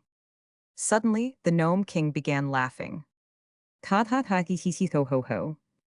What's happened? Asked the Scarecrow. Why, your friend the Tin Woodman has become the funniest thing you can imagine, replied the king, wiping the tears of merriment from his eyes. No one would ever believe he could make such an amusing ornament next. They gazed at each other with sinking hearts. One of the generals began to weep dolefully. What are you crying for? Asked the Scarecrow, indignant at such a display of weakness. He owed me 6 weeks' back pay, said the general, and I hate to lose him. Then you shall go and find him, declared the Scarecrow. Me, cried the general, greatly alarmed. Certainly, it is your duty to follow your commander. March. I want, said the general. I'd like to, of course, but I just simply want. The Scarecrow looked inquiringly at the Gnome King. Never mind, said the jolly monarch, if he doesn't care to enter the palace and make his guesses, I'll throw him into one of my fiery furnaces. PG 184. I'll goof course I'm going, yelled the general, as quick as scat. Where is the entrance? You hear, is it? Let me go at once. So the Gnome King escorted him into the palace, and again returned to await the result. What the general did no one can tell, but it was not long before the king called for the next victim, and a colonel was forced to try his fortune. Thus, one after another, all of the 26 officers filed into the palace and made their guesses and became ornaments. Meantime, the king ordered refreshments to be served to those waiting, and at his command, a rudely shaped gnome entered bearing a tray. This gnome was not unlike the others that Dorothy had seen, but he wore a heavy gold chain around his neck to show that he was the chief steward of the Gnome King, and he assumed an air of much importance and even told his Majesty not to eat too much cake late at night, or he would be Roman 99. Dorothy, however, was hungry, and she was not afraid of being ill, so she ate several cakes and found them good. And also she drank a cup of excellent coffee made of a richly flavored clay browned in the furnaces, and then ground fine, and found it most refreshing, and not at all muddy. PG 185. Of all the party which had started upon this adventure, the little Kansas girl was now left alone with the Scarecrow Tick-Tock, and the private for counselors and companions. Of course, the Cowardly Lion and the Hungry Tiger were still there, but they, having also eaten some of the cakes, had gone to sleep at one side of the cave, while upon the other side stood the Sawhorse, motionless and silent as became a mere thing of wood. Billina had quietly walked around and picked up the crumbs of cake which had been scattered, and now, as it was long after bedtime, she tried to find some dark place in which to go to sleep. Presently the hen espied a hollow underneath the king's rocky throne, and crept into it unnoticed. She could still hear the chattering of those around her, but it was almost dark underneath the throne, so that soon she had fallen fast asleep. Next called the king, and the private whose turn it was to enter the fatal palace shook hands with Dorothy and the Scarecrow, and bade them a sorrowful goodbye, and passed through the rocky portal. They waited a long time, for the private was in no hurry to become an ornament, and made his guesses very slowly. The gnome king, who seemed PG 186 to know, by some magical power, all that took place in his beautiful rooms of his palace, grew impatient finally, and declared he would sit up no longer. "I love ornaments," said he, "but I can wait until tomorrow to get more of them. So as soon as that stupid private is transformed, we will all go to bed and leave the job to be finished in the morning." "Is it so very late?" asked Dorothy.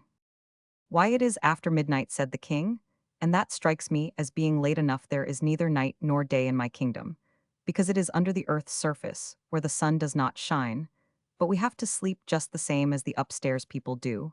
And for my part, Roman 1M, going to bed in a few minutes." Indeed, it was not long after this that the private made his last guess. Of course, he guessed wrongly. And of course, he at once became an ornament, so the king was greatly pleased, and clapped his hands to summon his chief steward. "Show these guests to some of the sleeping apartments," he commanded, "and be quick about it too, for I am dreadfully sleepy myself."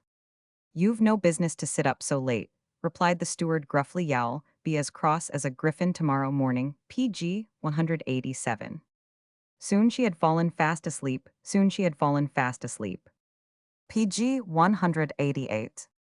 His Majesty made no answer to this remark, and the chief steward led Dorothy through another doorway into a long hall from which several plain but comfortable sleeping rooms opened. The little girl was given the first room, and the scarecrow and Tick-Tock the next, although they never slept, and the lion and the tiger the third. The sawhorse hobbled after the steward into a fourth room to stand stiffly in the center of it until morning. Each night was rather a bore to the scarecrow, Tick-Tock, and the sawhorse, but they had learned from experience to pass the time patiently and quietly, since all their friends who were made of flesh had to sleep and did not like to be disturbed. When the chief steward had left them alone, the scarecrow remarked sadly, "I am in great sorrow over the loss of my old comrade, the Tin Woodman. We have had many dangerous adventures together, and escaped them all, and now it grieves me to know he has become an ornament, and is lost to me forever." "He was always an ornament to society," said Tick-Tock.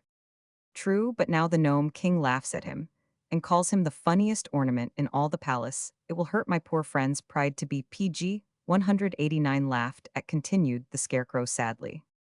"We will make rather absurd ornaments ourselves, tomorrow," observed the machine in his monotonous voice. Just then Dorothy ran into their room in a state of great anxiety, crying, "Where's Bellina? Have you seen Bellina? Is she here?" "No," answered the scarecrow. "Then what has become of her?" asked the girl. "Why, I thought she was with you," said the scarecrow. "Yet I do not remember seeing the yellow hen since she picked up the crumbs of cake."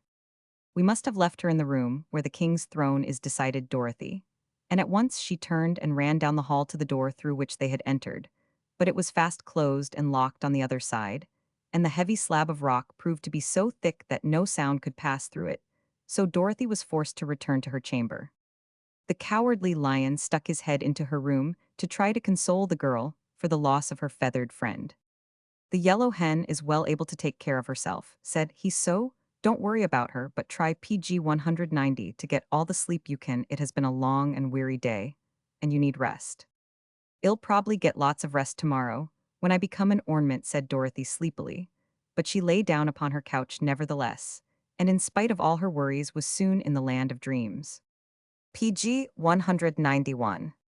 Dorothy tries to be brave. Meantime, the chief steward had returned to the throne room, where he said to the king, "You are a fool to waste so much time upon these people."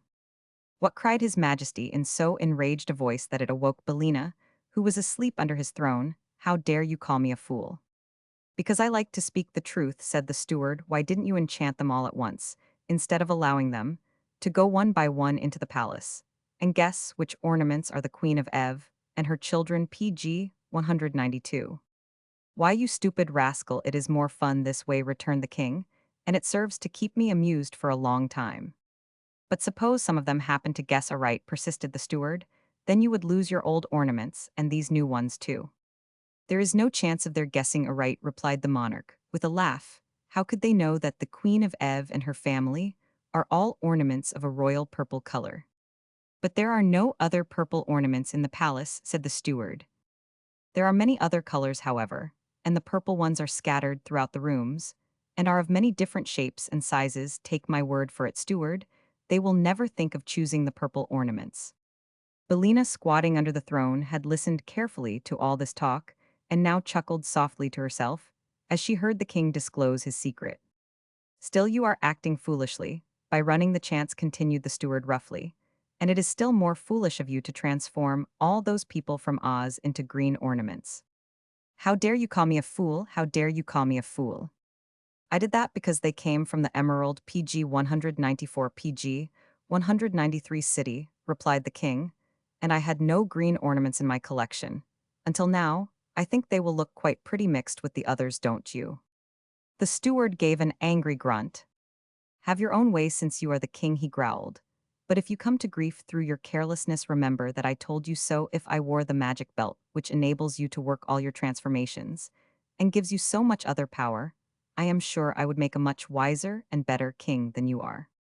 Oh, cease your tiresome chatter, commanded the king, getting angry again. Because you are my chief steward, you have an idea, you can scold me as much as you please. But the very next time you become impudent, I will send you to work in the furnaces, and get another gnome to fill your place. Now follow me to my chamber, for I am going to bed. And see that I am wakened early tomorrow morning. I want to enjoy the fun of transforming the rest of these people into ornaments. What color will you make the Kansas girl? Asked the steward. Gray, I think, said his majesty. And the scarecrow and the machine man, PG 195. Oh, they shall be of solid gold, because they are so ugly in real life. Then the voices died away, and Belina knew that the king and his steward had left the room. She fixed up some of her tail feathers that were not straight, and then tucked her head under her wing again, and went to sleep. In the morning, Dorothy and the lion and tiger were given their breakfast in their rooms and afterward joined the king in his throne room. The tiger complained bitterly that he was half-starved and begged to go into the palace and become an ornament so that he would no longer suffer the pangs of hunger. Haven't you had your breakfast? Asked the gnome king. Oh, I had just a bite, replied the beast, but what good is a bite to a hungry tiger? He ate 17 bowls of porridge, a platter full of fried sausages, 11 loaves of bread, and 21 mince pies, said the steward. What more do you want? Demanded the king. A fat baby, I want a fat baby, said the hungry tiger, a nice, plump, juicy, tender, fat baby. But of course if I had one, my conscience, PG 196, would not allow me to eat it, so it'll have to be an ornament, and forget my hunger. Impossible, exclaimed the king, I'll have no clumsy beasts enter my palace to overturn and break all my pretty knickknacks.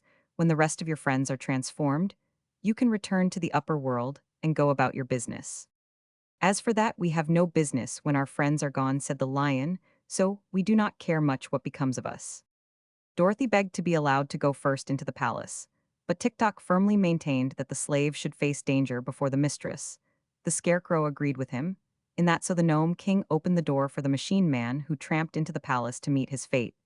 Then his majesty returned to his throne and puffed his pipe so contentedly that a small cloud of smoke formed above his head. By and by, he said, I am sorry there are so few of you left. Very soon now, my fun will be over, and then, for amusement, I shall have nothing to do but admire my new ornaments.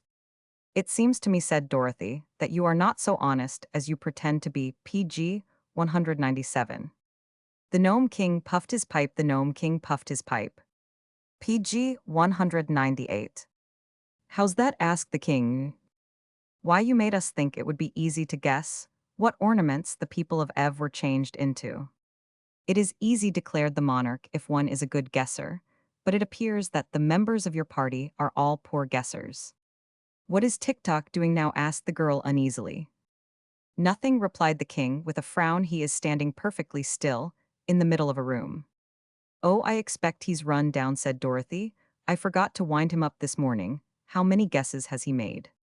All that he is allowed, except one, answered the king. Suppose you go in and wind him up, and then you can stay there and make your own guesses. All right, said Dorothy. It is my turn next, declared the scarecrow. Why, you don't want to go away and leave me all alone, do you? Asked the girl. Besides, if I go now, I can wind up Tick-Tock, so that he can make his last guess. Very well then, said the scarecrow with a sigh. PG 199. Run along, little Dorothy, and may good luck go with you. So Dorothy, trying to be brave in spite of her fears, passed through the doorway into the gorgeous rooms of the palace. The stillness of the place awed her at first, and the child drew short breaths and pressed her hand to her heart and looked all around with wondering eyes. Yes, it was a beautiful place, but enchantments lurked in every nook and corner, and she had not yet grown accustomed to the wizardries of these fairy countries, so different from the quiet and sensible commonplaces of her own native land. Slowly, she passed through several rooms until she came upon Tik-Tok standing motionless. It really seemed then that she had found a friend in this mysterious palace, so she hastened to wind up the machine man's action and speech and thoughts. "Thank you, Dorothy," were his first words. "I have now one more guess to make." "Oh, be very careful, Tik-Tok, want you," cried the girl. "Yes, but the Gnome King has us in his power, and he has set a trap for us. I fear we are all lost," he answered. "I fear so too," said Dorothy, sadly. PG 200. "If Smith Tinker had given me a guessing clockwork attachment," continued Tik-Tok, "I might have defied the Gnome King, but my thoughts are plain and simple, and are not of much use in this case." "Do the best you can," said Dorothy encouragingly, "and if you fail I will watch and see what shape you're changed into." So Tik-Tok touched a yellow glass vase that had daisies painted on one side, and he spoke at the same time the word Ev. In a flash the machine man had disappeared, and although the girl looked quickly in every direction, she could not tell which of the many ornaments the room contained had a moment before been her faithful friend and servant. So all she could do was to accept the hopeless task set her, and make her guesses, and abide by the result. "It can't hurt very much," she thought, "for I haven't heard any of them scream or cry out. Note, even the poor officers. Dear me, I wonder if Uncle Henry or Aunt Em will ever know I have become an ornament in the Gnome King's palace, and must stand forever and ever in one place and look pretty sept when I'm moved to be dusted." PG 201. "It isn't the way I thought it'd turn out at all, but I suppose it can't be helped." She walked through all the rooms once more and examined with care all the objects they contained, but there were so many they bewildered her, and she decided after all, as Ozma had done, that it could be only guesswork at the best, and that the chances were much against her guessing aright. Timidly, she touched an alabaster bowl and said, "Ev." "That's one failure anyhow," she thought, "but how am I to know which thing is enchanted and which is not?" Next she touched the image of a purple kitten that stood on the corner of a mantel, and as she pronounced the word, Ev, the kitten disappeared, and a pretty fair-haired boy stood beside her at the same time. A bell rang somewhere in the distance, and as Dorothy started back partly in surprise and partly in joy, the little one exclaimed, "Where am I and who are you, and what has happened to me?" "Well, I declare," said Dorothy, "I've really done it." "Done what?" asked the boy. PG 202. "Saved myself from being an ornament," replied the girl with a laugh, "and saved you from being forever a purple kitten." "A purple kitten," he repeated, "there is no such thing." "I know," she answered, "but there was a minute ago, don't you remember, standing on a corner of the mantel." PG 203. "Of course not. I am a Prince of Ev, and my name is Evering," the little one announced proudly. "But my father, the king, sold my mother and all her children to the cruel ruler of the gnomes, and after that I remember nothing at all." "A purple kitten can't be expected to remember," Evering said Dorothy, "but now you are yourself again, and I am going to try to save some of your brothers and sisters, and perhaps your mother as well, so come with me."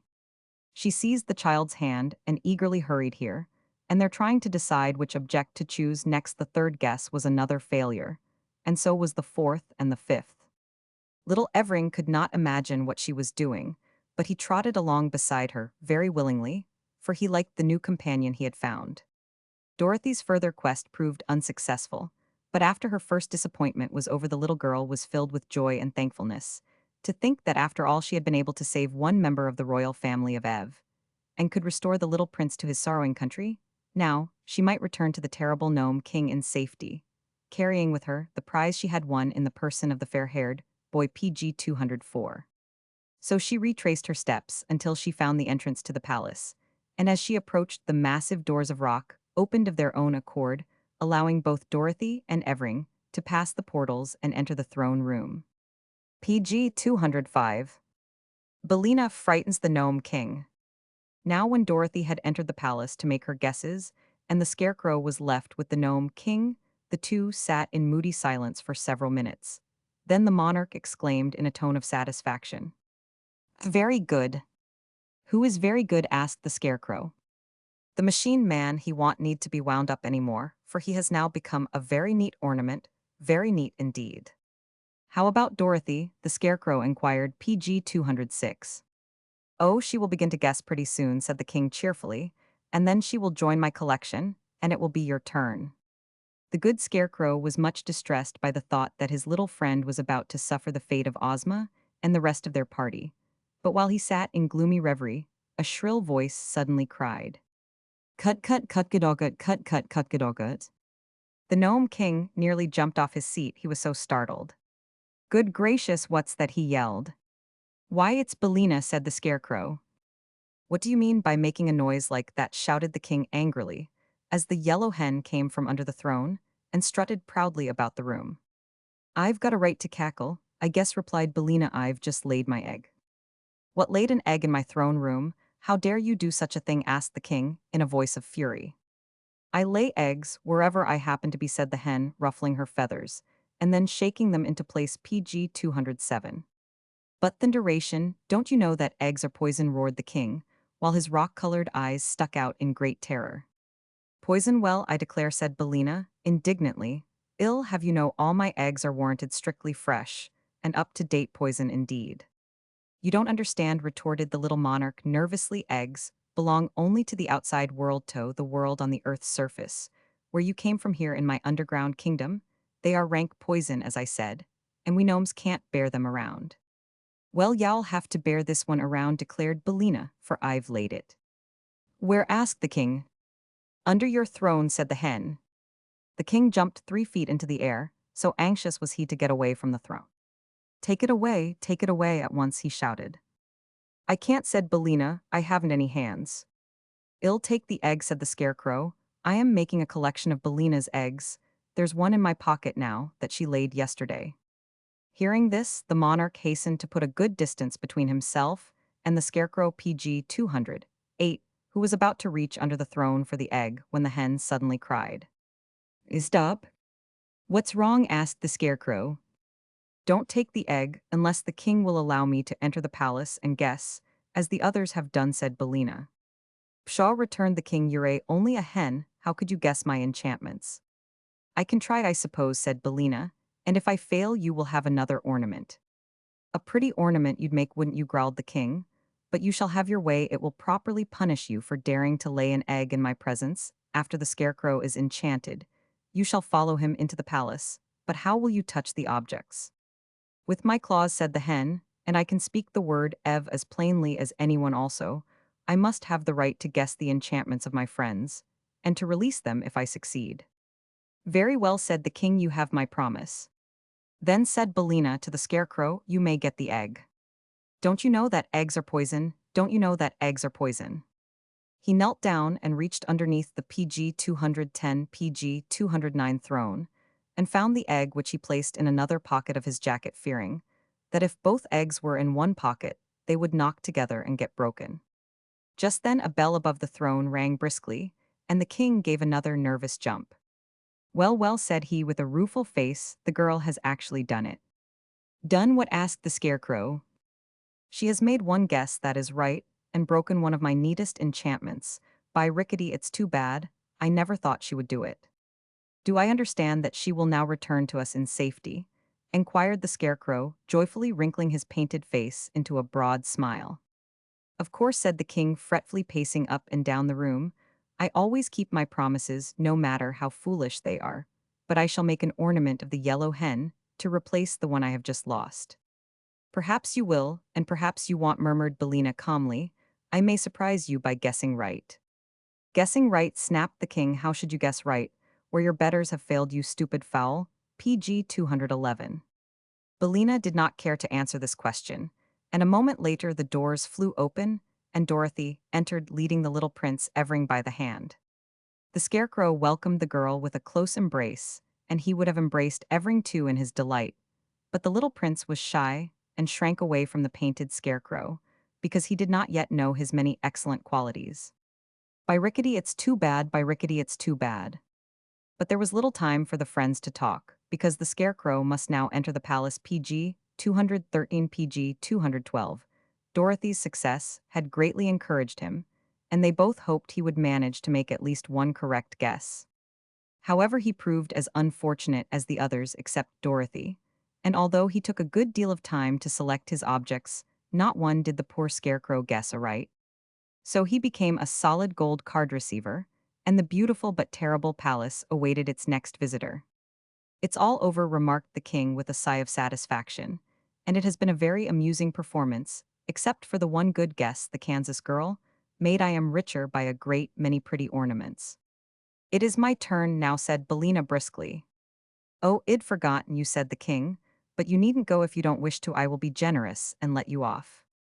"No, you won't," replied the hen. "I insist upon having my guesses as you promised." "Then go ahead, you absurd feathered fool," grumbled the king, and he caused the opening that led to the palace to appear once more. "Don't go, Bellina," said Dorothy earnestly. "It isn't easy to guess those ornaments, and only luck saved me from being one myself. Stay with me, PG 214. And well, go back to the land of Ev together. I am sure this little prince will give us a home." "Indeed, I will," said Evering with much dignity. "Don't worry, my dear," cried Bellina with a cluck that was meant for a laugh. "I may not be human, but I am no fool if I am a chicken." "Oh, Bellina," said Dorothy, "you haven't been a chicken in a long time, not since you've been grown up."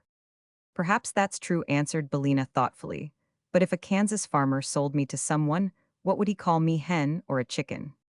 "You are not a Kansas farmer, Bellina," replied the girl, "and you said—" "Never mind that, Dorothy. I am going. I want say goodbye, because I am coming back. Keep up your courage, for I'll see you a little later." Then Bellina gave several loud cluck-clucks that seemed to make the fat little king more nervous than ever, and marched through the entrance into the enchanted palace. "I hope I've seen the last of that bird," declared the monarch, seating himself again in his throne, and mopping the perspiration from his forehead with his rock-colored handkerchief. "Hens are bothersome, PG 215 enough at their best, but when they can talk they're simply dreadful." "Bellina's my friend," said Dorothy quietly. "She may not always be exactly polite, but she means well, I am sure." PG 216. Purple, green, and gold. The yellow hen, stepping high, and with an air of vast importance, walked slowly over the rich velvet carpets of the splendid palace, examining everything she met with her sharp little eyes. Bellina had a right to feel important, for she alone shared the Gnome King's secret and knew how to tell the objects that were transformations from those that had never been alive. She was very sure that her guesses would be correct. But before she began to make them, she was curious to behold all the magnificence of this underground palace, which was perhaps one of PG 217, the most splendid and beautiful places in any fairyland. As she went through the rooms, she counted the purple ornaments, and although some were small and hidden in queer places, Bellina spied them all and found the entire 10, scattered about the various rooms. The green ornaments she did not bother to count, for she thought she could find them all when the time came. Finally, having made a survey of the entire palace and enjoyed its splendor, the yellow hen returned to one of the rooms where she had noticed a large purple footstool. She placed a claw upon this and said Ev, and at once the footstool vanished, and a lovely lady, tall and slender and most beautifully robed, stood before her. The lady's eyes were round with astonishment for a moment, for she could not remember her transformation, nor imagine what had restored her to life. "Good morning, Mom," said Bellina in her sharp voice. "You're looking quite well considering your age." "Who speaks?" demanded the Queen of Ev, drawing herself up proudly. "Why, my name's Bill by rights," answered the PG 218 hen, who was now perched upon the back of a chair. "Although Dorothy has put scallops on it and made it Bellina, but the name doesn't matter. I've saved you from the Gnome King, and you are a slave no longer." "Then I thank you for the gracious favor," said the Queen with a graceful courtesy. "But my children tell me, I beg of you, where are my children?" And she clasped her hands in anxious entreaty. "Don't worry," advised Bellina, pecking at a tiny bug that was crawling over the chair back. "Just at present, they are out of mischief, and perfectly safe, for they can't even wiggle." "What mean you, oh kindly stranger?" asked the Queen, striving to repress her anxiety. "They're enchanted," said Bellina, "just as you have been all that is except the little fellow Dorothy picked out, and the chances are that they have been good boys and girls for some time, because they couldn't help it." "Oh, my poor darlings," cried the Queen with a sob of anguish. "Not at all," returned the hen. "Don't let their condition make you unhappy, Mom, because I'll soon have them crowding round to bother. and PG 219, worry you as naturally as ever come with me if you please, and I'll show you how pretty they look. She flew down from her perch and walked into the next room, the queen following. As she passed a low table, a small green grasshopper caught her eye. And instantly, Bellina pounced upon it and snapped it up in her sharp bill, for grasshoppers are a favorite food with hens, and they usually must be caught quickly before they can hop away. It might easily have been the end of Ozma of Oz had she been a real grasshopper instead of an emerald one. But Bellina found the grasshopper hard and lifeless, and suspecting it was not good to eat, she quickly dropped it instead of letting it slide down her throat. I might have known better, she muttered to herself, for where there is no grass, there can be no live grasshoppers. This is probably one of the king's transformations. A moment later, she approached one of the purple ornaments, and while the queen watched her curiously, the hen broke the gnome king's enchantment, and a sweet-faced girl, whose golden hair fell in a cloud over her shoulders, stood beside them. Ivana, cried the queen, my own Ivana, PG 220, and she clasped the girl to her bosom and covered her face with kisses. That's all right, said Bellina contentedly. Am I a good guesser, Mr. Gnome King? Well, I guess. Then she disenchanted another girl, whom the queen addressed as Evros, and afterwards, a boy named Evardo, who was older than his brother Evering. Indeed, the yellow hen kept the good queen exclaiming and embracing for some time, until 5 princesses and 4 princes, all looking very much alike, except for the difference in size, stood in a row beside their happy mother. The princesses were named Ivana, Evros, Evla, Evern, and Evna, while the princes were Evrob, Evington, Evardo, and Everland. Of these, Evardo was the eldest, and would inherit his father's throne and be crowned king of Ev when he returned to his own country. He was a grave and quiet youth, and would doubtless rule his people wisely and with justice. The Queen of Ev thanks Bellina, the Queen of Ev thanks Bellina. Bellina, having restored all of the royal family of Ev to their proper forms, now began to select the green ornaments, which were the transformations of the people of Oz. She had little trouble in finding these, and before long all the 26 officers, as well as the private, were gathered around the PG 222, PG 221, Yellow Hen, joyfully congratulating her upon their release. The 37 people who were now alive in the rooms of the palace knew very well that they owed their freedom to the cleverness of the Yellow Hen, and they were earnest in thanking her for saving them from the magic of the Gnome King. Now, said Bellina, I must find Ozma. She is sure to be here somewhere. And of course she is green, being from Oz, so look around, you stupid soldiers, and help me in my search. For a while, however, they could discover nothing more that was green, but the queen, who had kissed all her 9 children once more, and could now find time to take an interest in what was going on, said to the hen, Mayhap, my gentle friend, it is the grasshopper whom you seek. Of course it's the grasshopper, exclaimed Bellina. I declare I am nearly as stupid as these brave soldiers. Wait here for me, and I'll go back and get it. So she went into the room where she had seen the grasshopper, and presently Ozma of Oz, as lovely and dainty as ever, entered, and approached the Queen of Ev, greeting her, as one high-born princess greets another. PG 223. But where are my friends, the Scarecrow and the Tin Woodman? Asked the girl ruler, when these courtesies had been exchanged. I'll hunt them up, replied Bellina. The Scarecrow is solid gold, and so is Tick-Tock. But I don't exactly know what the Tin Woodman is, because the Gnome King said he had been transformed into something funny. Ozma eagerly assisted the hen in her quest, and soon the Scarecrow and the Machine Man, being ornaments of shining gold, were discovered and restored to their accustomed forms, but search as they might in no place could they find a funny ornament that might be the transformation of the Tin Woodman. Only one thing can be done, said Ozma at last, and that is to return to the Gnome King and oblige him to tell us what has become of our friend. Perhaps he wants, suggested Bellina. He must, returned Ozma firmly. The king has not treated us honestly, for, under the mask of fairness and good nature, he entrapped us all, and we would have been forever enchanted had not our wise and clever friend the Yellow Hen found a way to save us. The king is a villain, declared the Scarecrow. PG 224. His laugh is worse than another man's frown, said the private with a shudder. I thought he was honest, but I was mistaken, remarked Tick-Tock. My thoughts are usually correct, but it is Smith Tinker's fault if they sometimes go wrong or do not work properly. Smith Tinker made a very good job of you, said Ozma kindly. I do not think they should be blamed if you are not quite perfect. Thank you, replied Tick-Tock. Then said Belina in her brisk little voice, "Let us all go back to the Gnome King and see what he has to say for himself."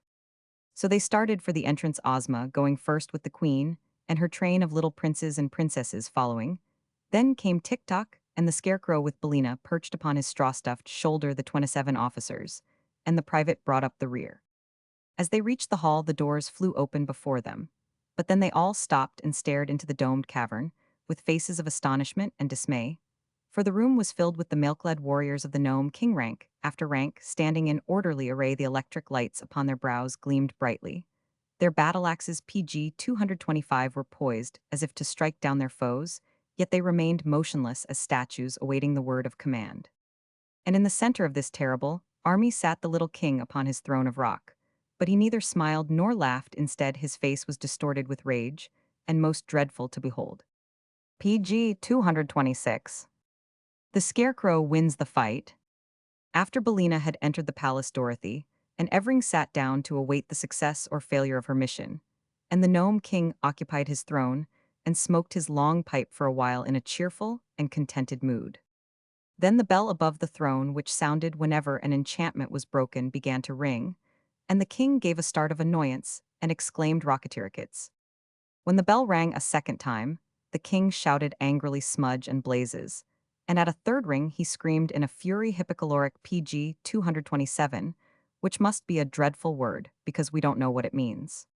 After that the bell went on ringing time after time, but the king was now so violently enraged that he could not utter a word, but hopped out of his throne and all around the room in a mad frenzy, so that he reminded Dorothy of a jumping jack. The girl was for her part filled with joy at every peal of the bell, for it announced the fact that Belina had transformed one more ornament into a living person. Dorothy was also amazed at Belina's success, for she could not imagine how the yellow hen was able to guess correctly from all the bewildering number of articles clustered in the rooms of the palace. But after she had counted 10, and the bell continued to ring, she knew that not only the royal family of Ev, but Ozma and her followers also were being restored to their natural forms, and she was so delighted that the antics of the angry king only made her laugh merrily.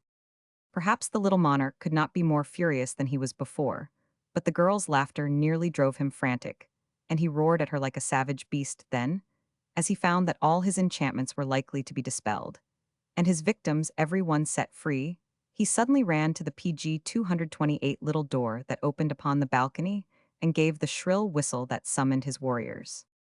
At once the army filed out of the gold and silver doors in great numbers, and marched up a winding stairs, and into the throne room led by a stern-featured gnome, who was their captain. When they had nearly filled the throne room, they formed ranks in the big underground cavern below, and then stood still until they were told what to do next. Dorothy had pressed back to one side of the cavern when the warriors entered, and now she stood holding little Prince Evering's hand, while the great lion crouched upon one side and the enormous tiger crouched in the other side. "Seize that girl," shouted the king to his captain, and a group of warriors sprang forward to obey, but both the lion and tiger snarled so fiercely and bared their strong, sharp teeth so threateningly that the men drew back in alarm. "Don't mind them," cried the Gnome King. "They cannot leap beyond the places where they now stand." "But they can bite those who attempt to touch the girl," said the captain. "Ill fix that," answered the king. "Ill enchant them again, so that they can't open their jaws." PG 229. He stepped out of the throne to do this, but just then the sawhorse ran up behind him and gave the fat monarch a powerful kick with both his wooden hind legs. "I'll murder treason," yelled the king, who had been hurled against several of his warriors, and was considerably bruised. "Who did that?" "I did," growled the sawhorse viciously. "You let Dorothy alone, or I'll kick you again." "Well, see about that," replied the king, and at once he waved his hand toward the sawhorse and muttered a magical word. "Aha," he continued, "now, let us see you move, you wooden mule." But in spite of the magic, the sawhorse moved, and he moved so quickly toward the king that the fat little man could not get out of his way. Thump bang came the wooden heels right against his round body, and the king flew into the air and fell upon the head of his captain, who let him drop flat upon the ground. "Well, well," said the king, sitting up and looking surprised. "Why didn't my magic belt work, I wonder?" "The creature is made of wood," replied the captain. "Your magic will not work on wood, you know." PG 230. Ah, I'd forgotten that, said the king, getting up and limping to his throne. Very well, let the girl alone, she can't escape us anyway. The warriors, who had been rather confused by these incidents, now formed their ranks again, and the sawhorse pranced across the room to Dorothy and took a position beside the hungry tiger. At that moment, the doors that led to the palace flew open, and the people of Ev and the people of Oz were disclosed to view. They paused astonished at sight of the warriors, and the angry gnome king seated in their midst. Surrender, cried the king in a loud voice, you are my prisoners. Go long, answered Bellina from the scarecrow's shoulder. You promised me that if I guessed correctly, my friends and I might depart in safety, and you always keep your promises. I said you might leave the palace in safety, retorted the king. And so you may, but you cannot leave my dominions, you are my prisoners. And I will hurl you all into my underground dungeons, where the volcanic fires glow, and the molten lava flows in every direction, and the air is hotter than blue blazes. Help, help, screamed the king, help, help, screamed the king. That will be the end of me, all right, said the PG 232, PG 231 scarecrow sorrowfully. One small blaze, blue or green, is enough to reduce me to an ash heap. Do you surrender? Demanded the king. Bellina whispered something in the scarecrow's ear that made him smile and put his hands in his jacket pockets. No, returned Ozma, boldly answering the king. Then she said to her army, forward, my brave soldiers, and fight for your ruler and yourselves unto death. Pardon me, most royal Ozma, replied one of her generals, but I find that I and my brother officers all suffer from heart disease, and the slightest excitement might kill us. If we fight, we may get excited. Would it not be well for us to avoid this grave danger? Soldiers should not have heart disease, said Ozma. Private soldiers are not, I believe, afflicted that way, declared another general, twirling his mustache thoughtfully. If your royal highness desires, we will order our private to attack yonder warriors. Do so, replied Ozma. Forward mark, cried all the generals with one voice. Forward mark, yelled the colonels. Forward mark, shouted the majors. PG 233 forward mark, commanded the captains. And at that the private leveled his spear and dashed furiously upon the foe. The captain of the gnomes was so surprised by this sudden onslaught that he forgot to command his warriors to fight, so that the 10 men in the first row who stood in front of the private's spear fell over like so many toy soldiers. The spear could not go through their steel armor, however, so the warriors scrambled to their feet again. And by that time, the private had knocked over another row of them. Then the captain brought down his battle axe with such a strong blow that the private's spear was shattered and knocked from his grasp, and he was helpless to fight any longer. The Gnome King had left his throne and pressed through his warriors to the front ranks, so he could see what was going on. But as he faced Ozma and her friends, the Scarecrow, as if aroused to action by the valor of the private, drew one of Bellina's eggs from his right jacket pocket and hurled it straight at the little monarch's head. It struck him squarely in his left eye, where the egg smashed and scattered as eggs will, and covered his face and hair and beard with its sticky contents. PG 234. Help, help, screamed the king, clawing with his fingers at the egg, in a struggle to remove it. An egg, run for your lives, shouted the captain of the gnomes, in a voice of horror. And how they did run, the warriors fairly tumbled over one another in their efforts to escape the fatal poison of that awful egg, and those who could not rush down the winding stair fell off the balcony into the great cavern beneath, knocking over those who stood below them. Even while the king was still yelling for help, his throne room became emptied of every one of his warriors. And before the monarch had managed to clear the egg away from his left eye, the Scarecrow threw the second egg against his right eye, where it smashed and blinded him entirely. The king was unable to flee because he could not see which way to run, so he stood still and howled and shouted and screamed in abject fear. While this was going on, Bellina flew over to Dorothy, and perching herself upon the lion's back, the hen whispered eagerly to the girl. Get his belt, get the Gnome King's jeweled belt. It unbuckles in the back, quick, Dorothy, quick. PG 235. The Fate of the Tin Woodman. Dorothy obeyed. She ran at once behind the Gnome King, who was still trying to free his eyes from the egg. And in a twinkling, she had unbuckled his splendid jeweled belt and carried it away with her to her place beside the tiger and lion, where, because she did not know what else to do with it, she fastened it around her own slim waist. Just then the chief steward rushed in with a sponge and a bowl of water, and began mopping away the broken eggs from his master's face in a few minutes. and while all the party stood looking on the king, regained the PG 236 use of his eyes, and the first thing he did was to glare wickedly upon the scarecrow and exclaim, "I'll make you suffer for this, you hay-stuffed dummy. Don't you know eggs are poison to gnomes?" "Really," said the scarecrow, "they don't seem to agree with you, although I wonder why." "They were strictly fresh and above suspicion," said Bellina. "You ought to be glad to get them." "I'll transform you all into scorpions," cried the king angrily, and began waving his arms and muttering magic words. But none of the people became scorpions, so the king stopped and looked at them in surprise. "What's wrong?" he asked. "Why, you are not wearing your magic belt," replied the chief steward, after looking the king over carefully. "Where is it? What have you done with it?" The gnome king clapped his hand to his waist, and his rock-colored face turned white as chalk. "It's gone," he cried helplessly, "it's gone, and I am ruined." Dorothy now stepped forward and said, "Royal Ozma, and you Queen of Ev, I welcome you and your people back to the land of the living. PG 237 Bellina has saved you from your troubles, and now, we will leave this drearful place and return to Ev as soon as possible." While the child spoke, they could all see that she wore the magic belt, and a great cheer went up from all her friends, which was led by the voices of the scarecrow and the private, but the gnome king did not join them. He crept back onto his throne like a whipped dog, and lay there bitterly bemoaning his defeat. "But we have not yet found my faithful follower, the Tin Woodman," said Ozma to Dorothy, "and without him, I do not wish to go away." "Nor I," replied Dorothy, quickly. "Wasn't he in the palace?" "He must be there," said Bellina, "but I had no clue to guide me in guessing the Tin Woodman, so I must have missed him." "We will go back into the room," said Dorothy.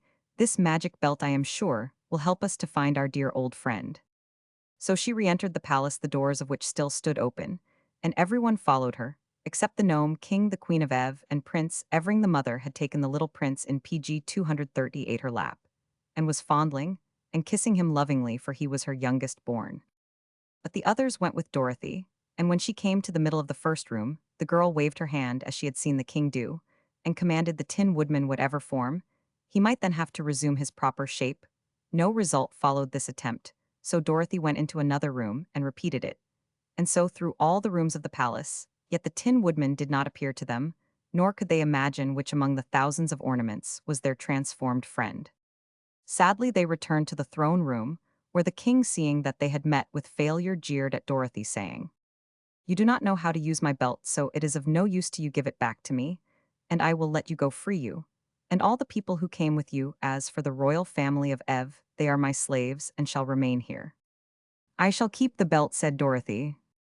"But how can you escape without my consent?" asked the king. "Easily enough," answered the girl. "All we need to do is to walk out the way that we came in." PG 239. Dorothy and Bellina argue with the king. Dorothy and Bellina argue with the king. PG 240. "Oh, that's all, is it?" sneered the king. "Well, where is the passage through which you entered this room?" They all looked around but could not discover the place, for it had long since been closed. Dorothy, however, would not be dismayed. She waved her hand toward the seemingly solid wall of the cavern and said, "I command the passage to open." Instantly, the order was obeyed. The opening appeared, and the passage lay plainly before them. The king was amazed, and all the others overjoyed. "Why then, if the belt obeys you, were we unable to discover the Tin Woodman?" asked Ozma. "I can't imagine," said Dorothy. "See here, girl," proposed the king eagerly, "give me the belt, and I will tell you what shape the Tin Woodman was changed into, and then you can easily find him." Dorothy hesitated, but Bellina cried out, "Don't you do it. If the Gnome King gets the belt again, he will make every one of us prisoners, for we will be in his power. Only by keeping the belt, Dorothy, will you ever be able to leave this place in safety." PG 241. "I think that is true," said the Scarecrow, "but I have another idea due to my excellent brains. Let Dorothy transform the king into a goose egg, unless he agrees to go into the palace and bring out to us the ornament which is our friend Nick Chopper the Tin Woodman." "A goose egg?" echoed the horrified king. "How dreadful." PG 242. "Well, a goose egg you will be, unless you go and fetch us the ornament we want," declared Bellina with a joyful chuckle. "You can see for yourself that Dorothy is able to use the magic belt." "All right," added the Scarecrow. The Gnome King thought it over and finally consented, for he did not want to be a goose egg, so he went into the palace to get the ornament, which was the transformation of the Tin Woodman, and they all awaited his return with considerable impatience, for they were anxious to leave this underground cavern and see the sunshine once more. But when the Gnome King came back, he brought nothing with him except a puzzled and anxious expression upon his face. "He's gone," he said. "The Tin Woodman is nowhere in the palace." "Are you sure?" asked Ozma sternly. "I'm very sure," answered the king, trembling, "for I know just what I transformed him into and exactly where he stood. But he is not there, and please don't change me into a goose egg, because I've done the best I could." They were all silent for a time, and then Dorothy said, "There is no use punishing the Gnome King, any PG 243 more, and I am afraid we'll have to go away without our friend. If he is not here, we cannot rescue him," agreed the Scarecrow sadly. "Poor Nick, I wonder what has become of him." "And he owed me 6 weeks' back pay," said one of the generals, wiping the tears from his eyes with his gold-laced coat sleeve. Very sorrowfully, they determined to return to the upper world without their former companion, and so Ozma gave the order to begin the march through the passage. The army went first, and then the royal family of Ev, and afterward came Dorothy, Ozma, Billina, the Scarecrow, and Tik-Tok. They left the Gnome King scowling at them from his throne, and had no thought of danger until Ozma chanced to look back and saw a large number of the warriors following them in full chase, with their swords and spears, and axes raised to strike down the fugitives as soon as they drew near enough. Evidently, the Gnome King had made this last attempt to prevent their escaping him, but it did him no good, for when Dorothy saw the danger they were in, she stopped and waved her hand and whispered a command to the magic belt PG 244. Instantly, the foremost warriors became eggs, which rolled upon the floor of the cavern, in such numbers that those behind could not advance without stepping upon them. But when they saw the eggs, all desire to advance departed from the warriors, and they turned and fled madly into the cavern, and refused to go back again. Our friends had no farther trouble in reaching the end of the passage, and soon were standing in the outer air upon the gloomy path between the PG 245 two high mountains. But the way to Ev lay plainly before them, and they fervently hoped that they had seen the last of the Gnome King and of his dreadful palace. The cavalcade was led by Ozma, mounted on the Cowardly Lion, and the Queen of Ev, who rode upon the back of the tiger. The children of the Queen walked behind her. Hand in hand, Dorothy rode the Sawhorse, while the Scarecrow walked and commanded the army in the absence of the Tin Woodman. Presently the way began to lighten, and more of the sunshine to come in between the two mountains, and before long, they heard the thump, thump, thump of the giant's hammer upon the road. "How may we pass the monstrous man of iron?" asked the Queen, anxious for the safety of her children, but Dorothy solved the problem by a word to the magic belt. The giant paused with his hammer held motionless in the air, thus allowing the entire party to pass between his cast-iron legs in safety. PG 246. The King of Ev. If there were any shifting rock-colored gnomes on the mountainside, now they were silent and respectful, for our adventurers were not annoyed as before by their impudent laughter. Really, the gnomes had nothing to laugh at since the defeat of their king. On the other side, they found Ozma's golden chariot standing as they had left it. Soon the lion and the tiger were harnessed to the beautiful chariot, in which was enough room for Ozma and the Queen and 6 of the royal children. Little Evering preferred to ride with Dor PG 247 Othi upon the Sawhorse, which had a long back. The prince had recovered from his shyness, and had become very fond of the girl who had rescued him, so they were fast friends, and chatted pleasantly together. As they rode along, Bellina was also perched upon the head of the wooden steed, which seemed not to mind the added weight in the least, and the boy was full of wonder that a hen could talk and say such sensible things. When they came to the gulf, Ozma's magic carpet carried them all over in safety, and now they began to pass the trees in which birds were singing, and the breeze that was wafted to them from the farms of Ev was spicy with flowers and new mown hay, and the sunshine fell full upon them to warm them and drive away from their bodies the chill and dampness of the underground kingdom of the gnomes. "I would be quite content," said the Scarecrow to Tik-Tok, "were only the Tin Woodman with us, but it breaks my heart to leave him behind." "He was a fine fellow," replied Tik-Tok, "although his material was not very durable." "Oh, tin is an excellent material," the Scarecrow hastened to say, "and if anything ever happened to poor Nick Chopper, He was always easily soldered PG 248. Besides, he did not have to be wound up and was not liable to get out of order. I sometimes wish, said TikTok, that I was stuffed with straw, as you are it is hard to be made of copper. I have no reason to complain of my lot, replied the Scarecrow, a little fresh straw now, and then makes me as good as new, but I can never be the polished gentleman that my poor departed friend the Tin Woodman was. You may be sure the royal children of Ev and their queen mother were delighted at seeing again their beloved country, and when the towers of the palace of Ev came into view, they could not forbear cheering at the sight. Little Evering, riding in front of Dorothy, was so overjoyed that he took a curious tin whistle from his pocket and blew a shrill blast that made the sawhorse leap and prance in sudden alarm. "What is that?" asked Bellina, who had been obliged to flutter her wings in order to keep her seat upon the head of the frightened sawhorse. "That's my whistle," said Prince Evering, holding it out upon his hand. It was in the shape of a little fat pig made of tin, and painted green. The whistle was in the tail of the pig PG 249. "Where did you get it?" asked the yellow hen, closely examining the toy with her bright eyes. "Why, I picked it up in the Gnome King's palace, while Dorothy was making her guesses, and I put it in my pocket," answered the little prince. Bellina laughed, or at least, she made the peculiar cackle that served her for a laugh. "No wonder I couldn't find the Tin Woodman," she said, "and no wonder the magic belt didn't make him appear, or the king couldn't find him either." PG 250. "What do you mean?" questioned Dorothy. "Why, the prince had him in his pocket," cried Bellina, cackling again. "I did not," protested little Evering, "I only took the whistle." "Well then, watch me," returned the hen, and reaching out a claw she touched the whistle and said, "Ev." "As wish." "Good afternoon," said the Tin Woodman, taking off his funnel cap, and bowing to Dorothy and the prince. "I think I must have been asleep for the first time since I was made of tin, for I do not remember our leaving the Gnome King."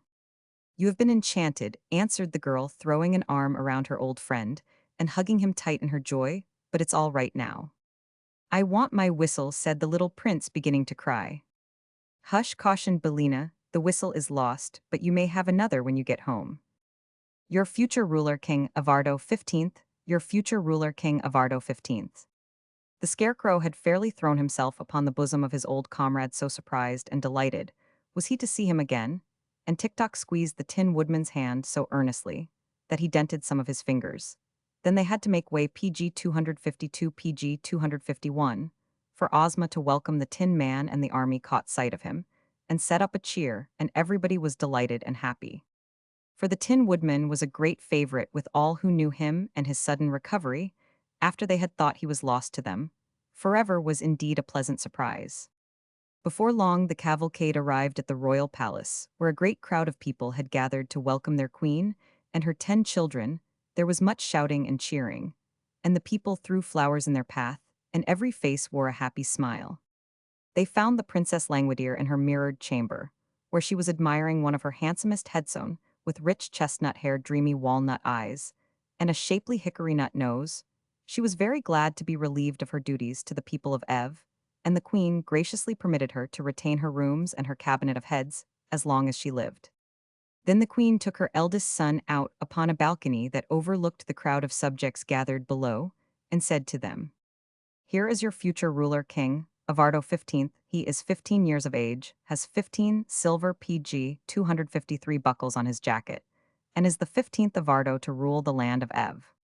The people shouted their approval 15 times, and even the Wheelers, some of whom were present, loudly promised to obey the new king. So the queen placed a big crown of gold set with rubies upon Avardo's head, and threw an ermine robe over his shoulders, and proclaimed him king, and he bowed gratefully to all his subjects, and then went away to see if he could find any cake in the royal pantry.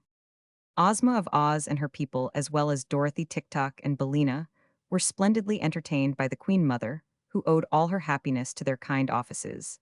And that evening, the yellow hen was publicly presented with a beautiful necklace of pearls and sapphires as a token of esteem from the new king. PG 254. The Emerald City. Dorothy decided to accept Ozma's invitation to return with her to the land of Oz.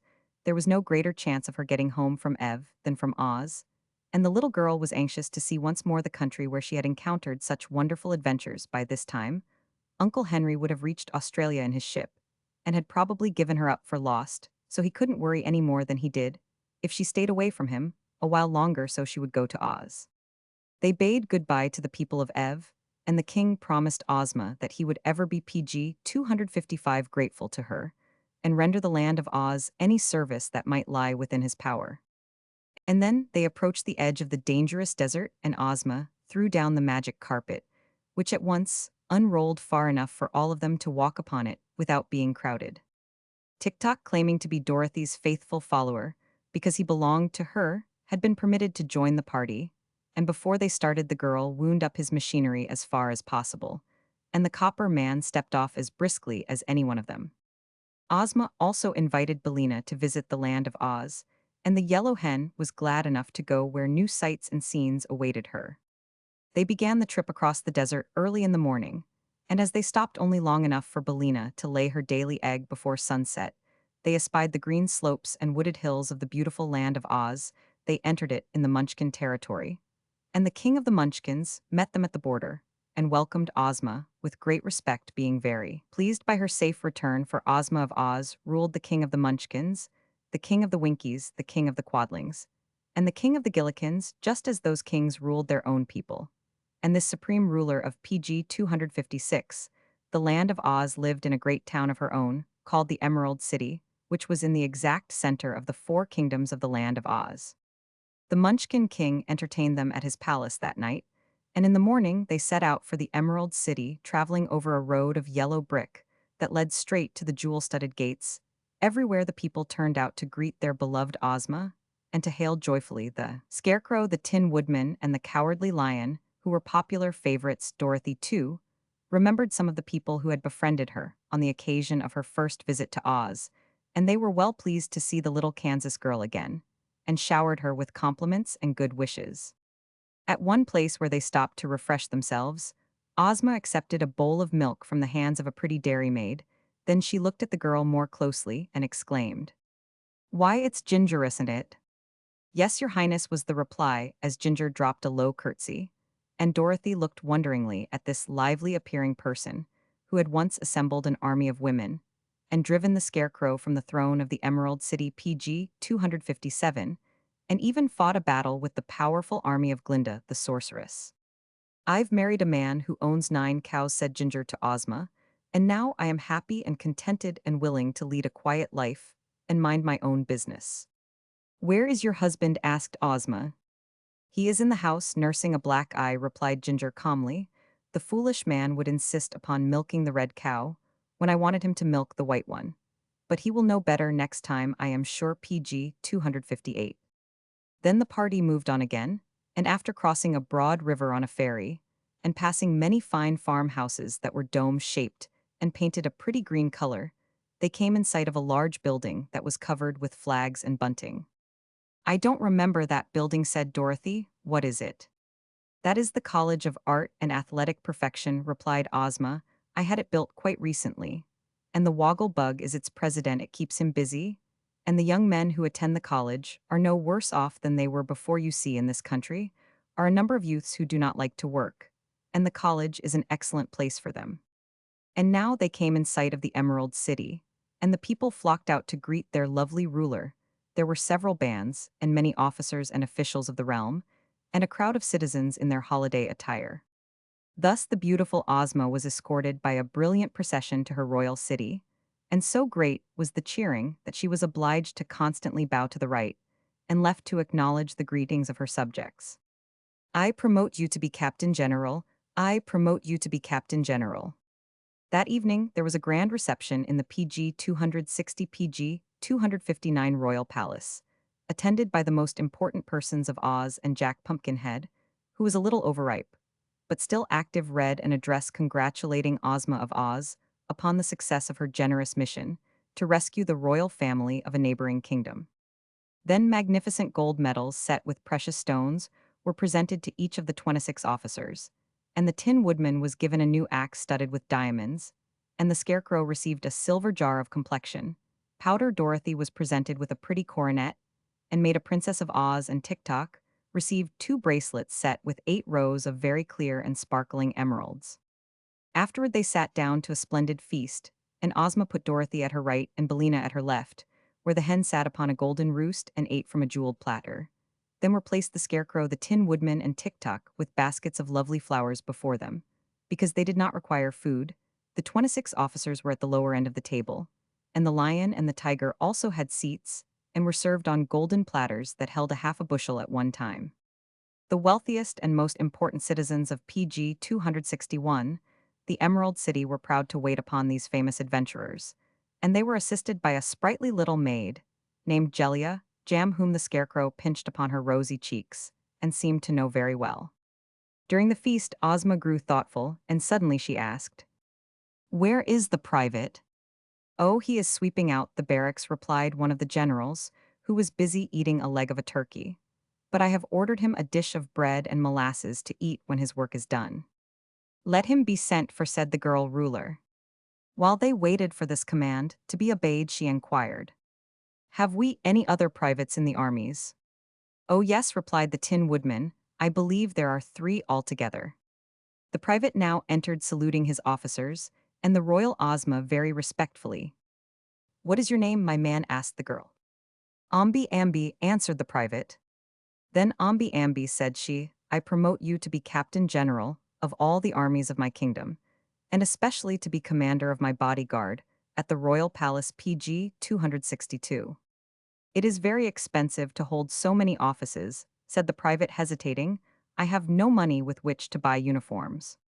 "You shall be supplied from the royal treasury," said Ozma. Then the private was given a seat at the table, where the other officers welcomed him cordially, and the feasting and merriment were resumed. Suddenly Jellia Jam exclaimed, "There is nothing more to eat, the hungry tiger has consumed everything." "But that is not the worst of it," declared the tiger mournfully. "Somewhere, or somehow, I've actually lost my appetite."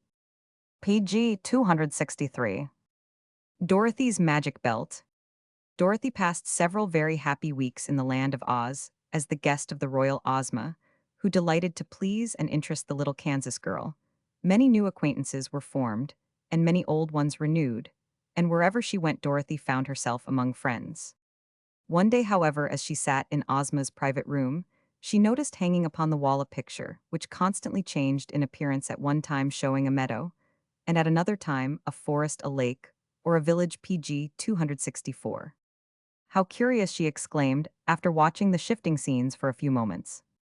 "Yes," said Ozma, "that is really a wonderful invention in magic. If I wish to see any part of the world or any person living, I need only express the wish, and it is shown in the picture." "May I use it?" asked Dorothy eagerly. "Of course, my dear." "Then I'd like to see the old Kansas farm and Aunt Em," said the girl. Instantly, the well-remembered farmhouse appeared in the picture, and Aunt Em could be seen quite plainly. She was engaged in washing dishes by the kitchen window, and seemed quite well and contented. The hired men and the teams were in the harvest fields behind the house, and the corn and wheat seemed to the child to be in prime condition. On the side porch, Dorothy's pet dog Toto was lying fast asleep in the sun, and to her surprise old Speckles was running around with a brood of 12 new chickens trailing after her. "Everything seems all right at home," said Dorothy with a sigh of relief. "Now, I wonder what Uncle Henry is doing." The scene in the picture at once shifted to Australia, where in a pleasant room in Sydney. PG 265, Uncle Henry was seated in an easy chair, solemnly smoking his briar pipe. He looked sad and lonely, and his hair was now quite white, and his hands and face thin and wasted. "Oh," cried Dorothy in an anxious voice, "I am sure Uncle Henry isn't getting any better, and it's because he is worried about me. Ozma dear, I must go to him at once." "How can you?" asked Ozma. "I don't know," replied Dorothy, "but let us go to Glinda the Good. I am sure she will help me and advise me how to get to Uncle Henry." Ozma readily agreed to this plan and caused the sawhorse to be harnessed to a pretty green and pink phaeton, and the 2 girls rode away to visit the famous sorceress. Glinda received them graciously and listened to Dorothy's story with attention. "I have the magic belt, you know," said the little girl. "If I buckled it around my waist and commanded it to take me to Uncle Henry, wouldn't it do it?" "I think so," replied Glinda with a smile. "And then," continued Dorothy, "if I ever wanted to come back here again, the belt would bring me." PG 266. "That is a wise plan," replied Glinda. "That is a wise plan," replied Glinda. PG 267. In that you are wrong, said the sorceress. The belt has magical powers, only while it is in some fairy country such as the land of Oz, or the land of Ev. Indeed, my little friend, were you to wear it and wish yourself in Australia with your uncle, the wish would doubtless be fulfilled, because it was made in fairyland, but you would not find the magic belt around you when you arrived at your destination. What would become of it? Asked the girl. It would be lost, as were your silver shoes when you visited Oz before, and no one would ever see it again. It seems too bad to destroy the use of the magic belt in that way, doesn't it? Then said Dorothy, after a moment's thought, I will give the magic belt to Ozma, for she can use it in her own country, and she can wish me transported to Uncle Henry without losing the belt. That is a wise plan, replied Glinda. So they rode back to the Emerald City, and on the way it was arranged that every Saturday morning Ozma would look at Dorothy in her magic picture, wherever the little girl might chance to be, and if she saw Dorothy make a certain signal, then Ozma would know that the little Kansas girl wanted to revisit the land of Oz and by means of the gnome PG 268 King's magic belt, would wish that she might instantly return. This having been agreed upon, Dorothy bade goodbye to all her friends. Tick-Tock wanted to go to Australia too, but Dorothy knew that the machine man would never do for a servant in a civilized country, and the chances were that his machinery wouldn't work at all, so she left him in Ozma's care. Billina, on the contrary, preferred the land of Oz to any other country, and refused to accompany Dorothy. The bugs and ants that I find here are the finest flavored in the world, declared the yellow hen, and there are plenty of them, so here I shall end my days. And I must say, Dorothy, my dear, that you are very foolish to go back into that stupid humdrum world again. Uncle Henry needs me, said Dorothy simply, and everyone except Billina thought it was right that she should go. All Dorothy's friends of the land of Oz, both old and new, gathered in a group in front of the palace to bid her a sorrowful goodbye, and to wish her long life and happiness. After much hand-shaking, Dorothy kissed Ozma once more, and then PG 269 handed her the Gnome King's magic belt, saying, Now, dear princess, when I wave my handkerchief, please wish me with Uncle Henry. I am awfully sorry to leave you on the Scarecrow and the Tin Woodman and the Cowardly Lion and Tick-Tick and everybody, but I do want my Uncle Henry, so goodbye, all of you. Then the little girl stood on one of the big emeralds which decorated the courtyard, and after PG 270, looking once again at each of her friends, waved her handkerchief. No, said Dorothy, I wasn't drowned at all, and I've come to nurse you and take care of you, Uncle Henry, and you must promise to get well as soon as possible. Uncle Henry smiled and cuddled his little niece close in his lap. I am better already, my darling, said he.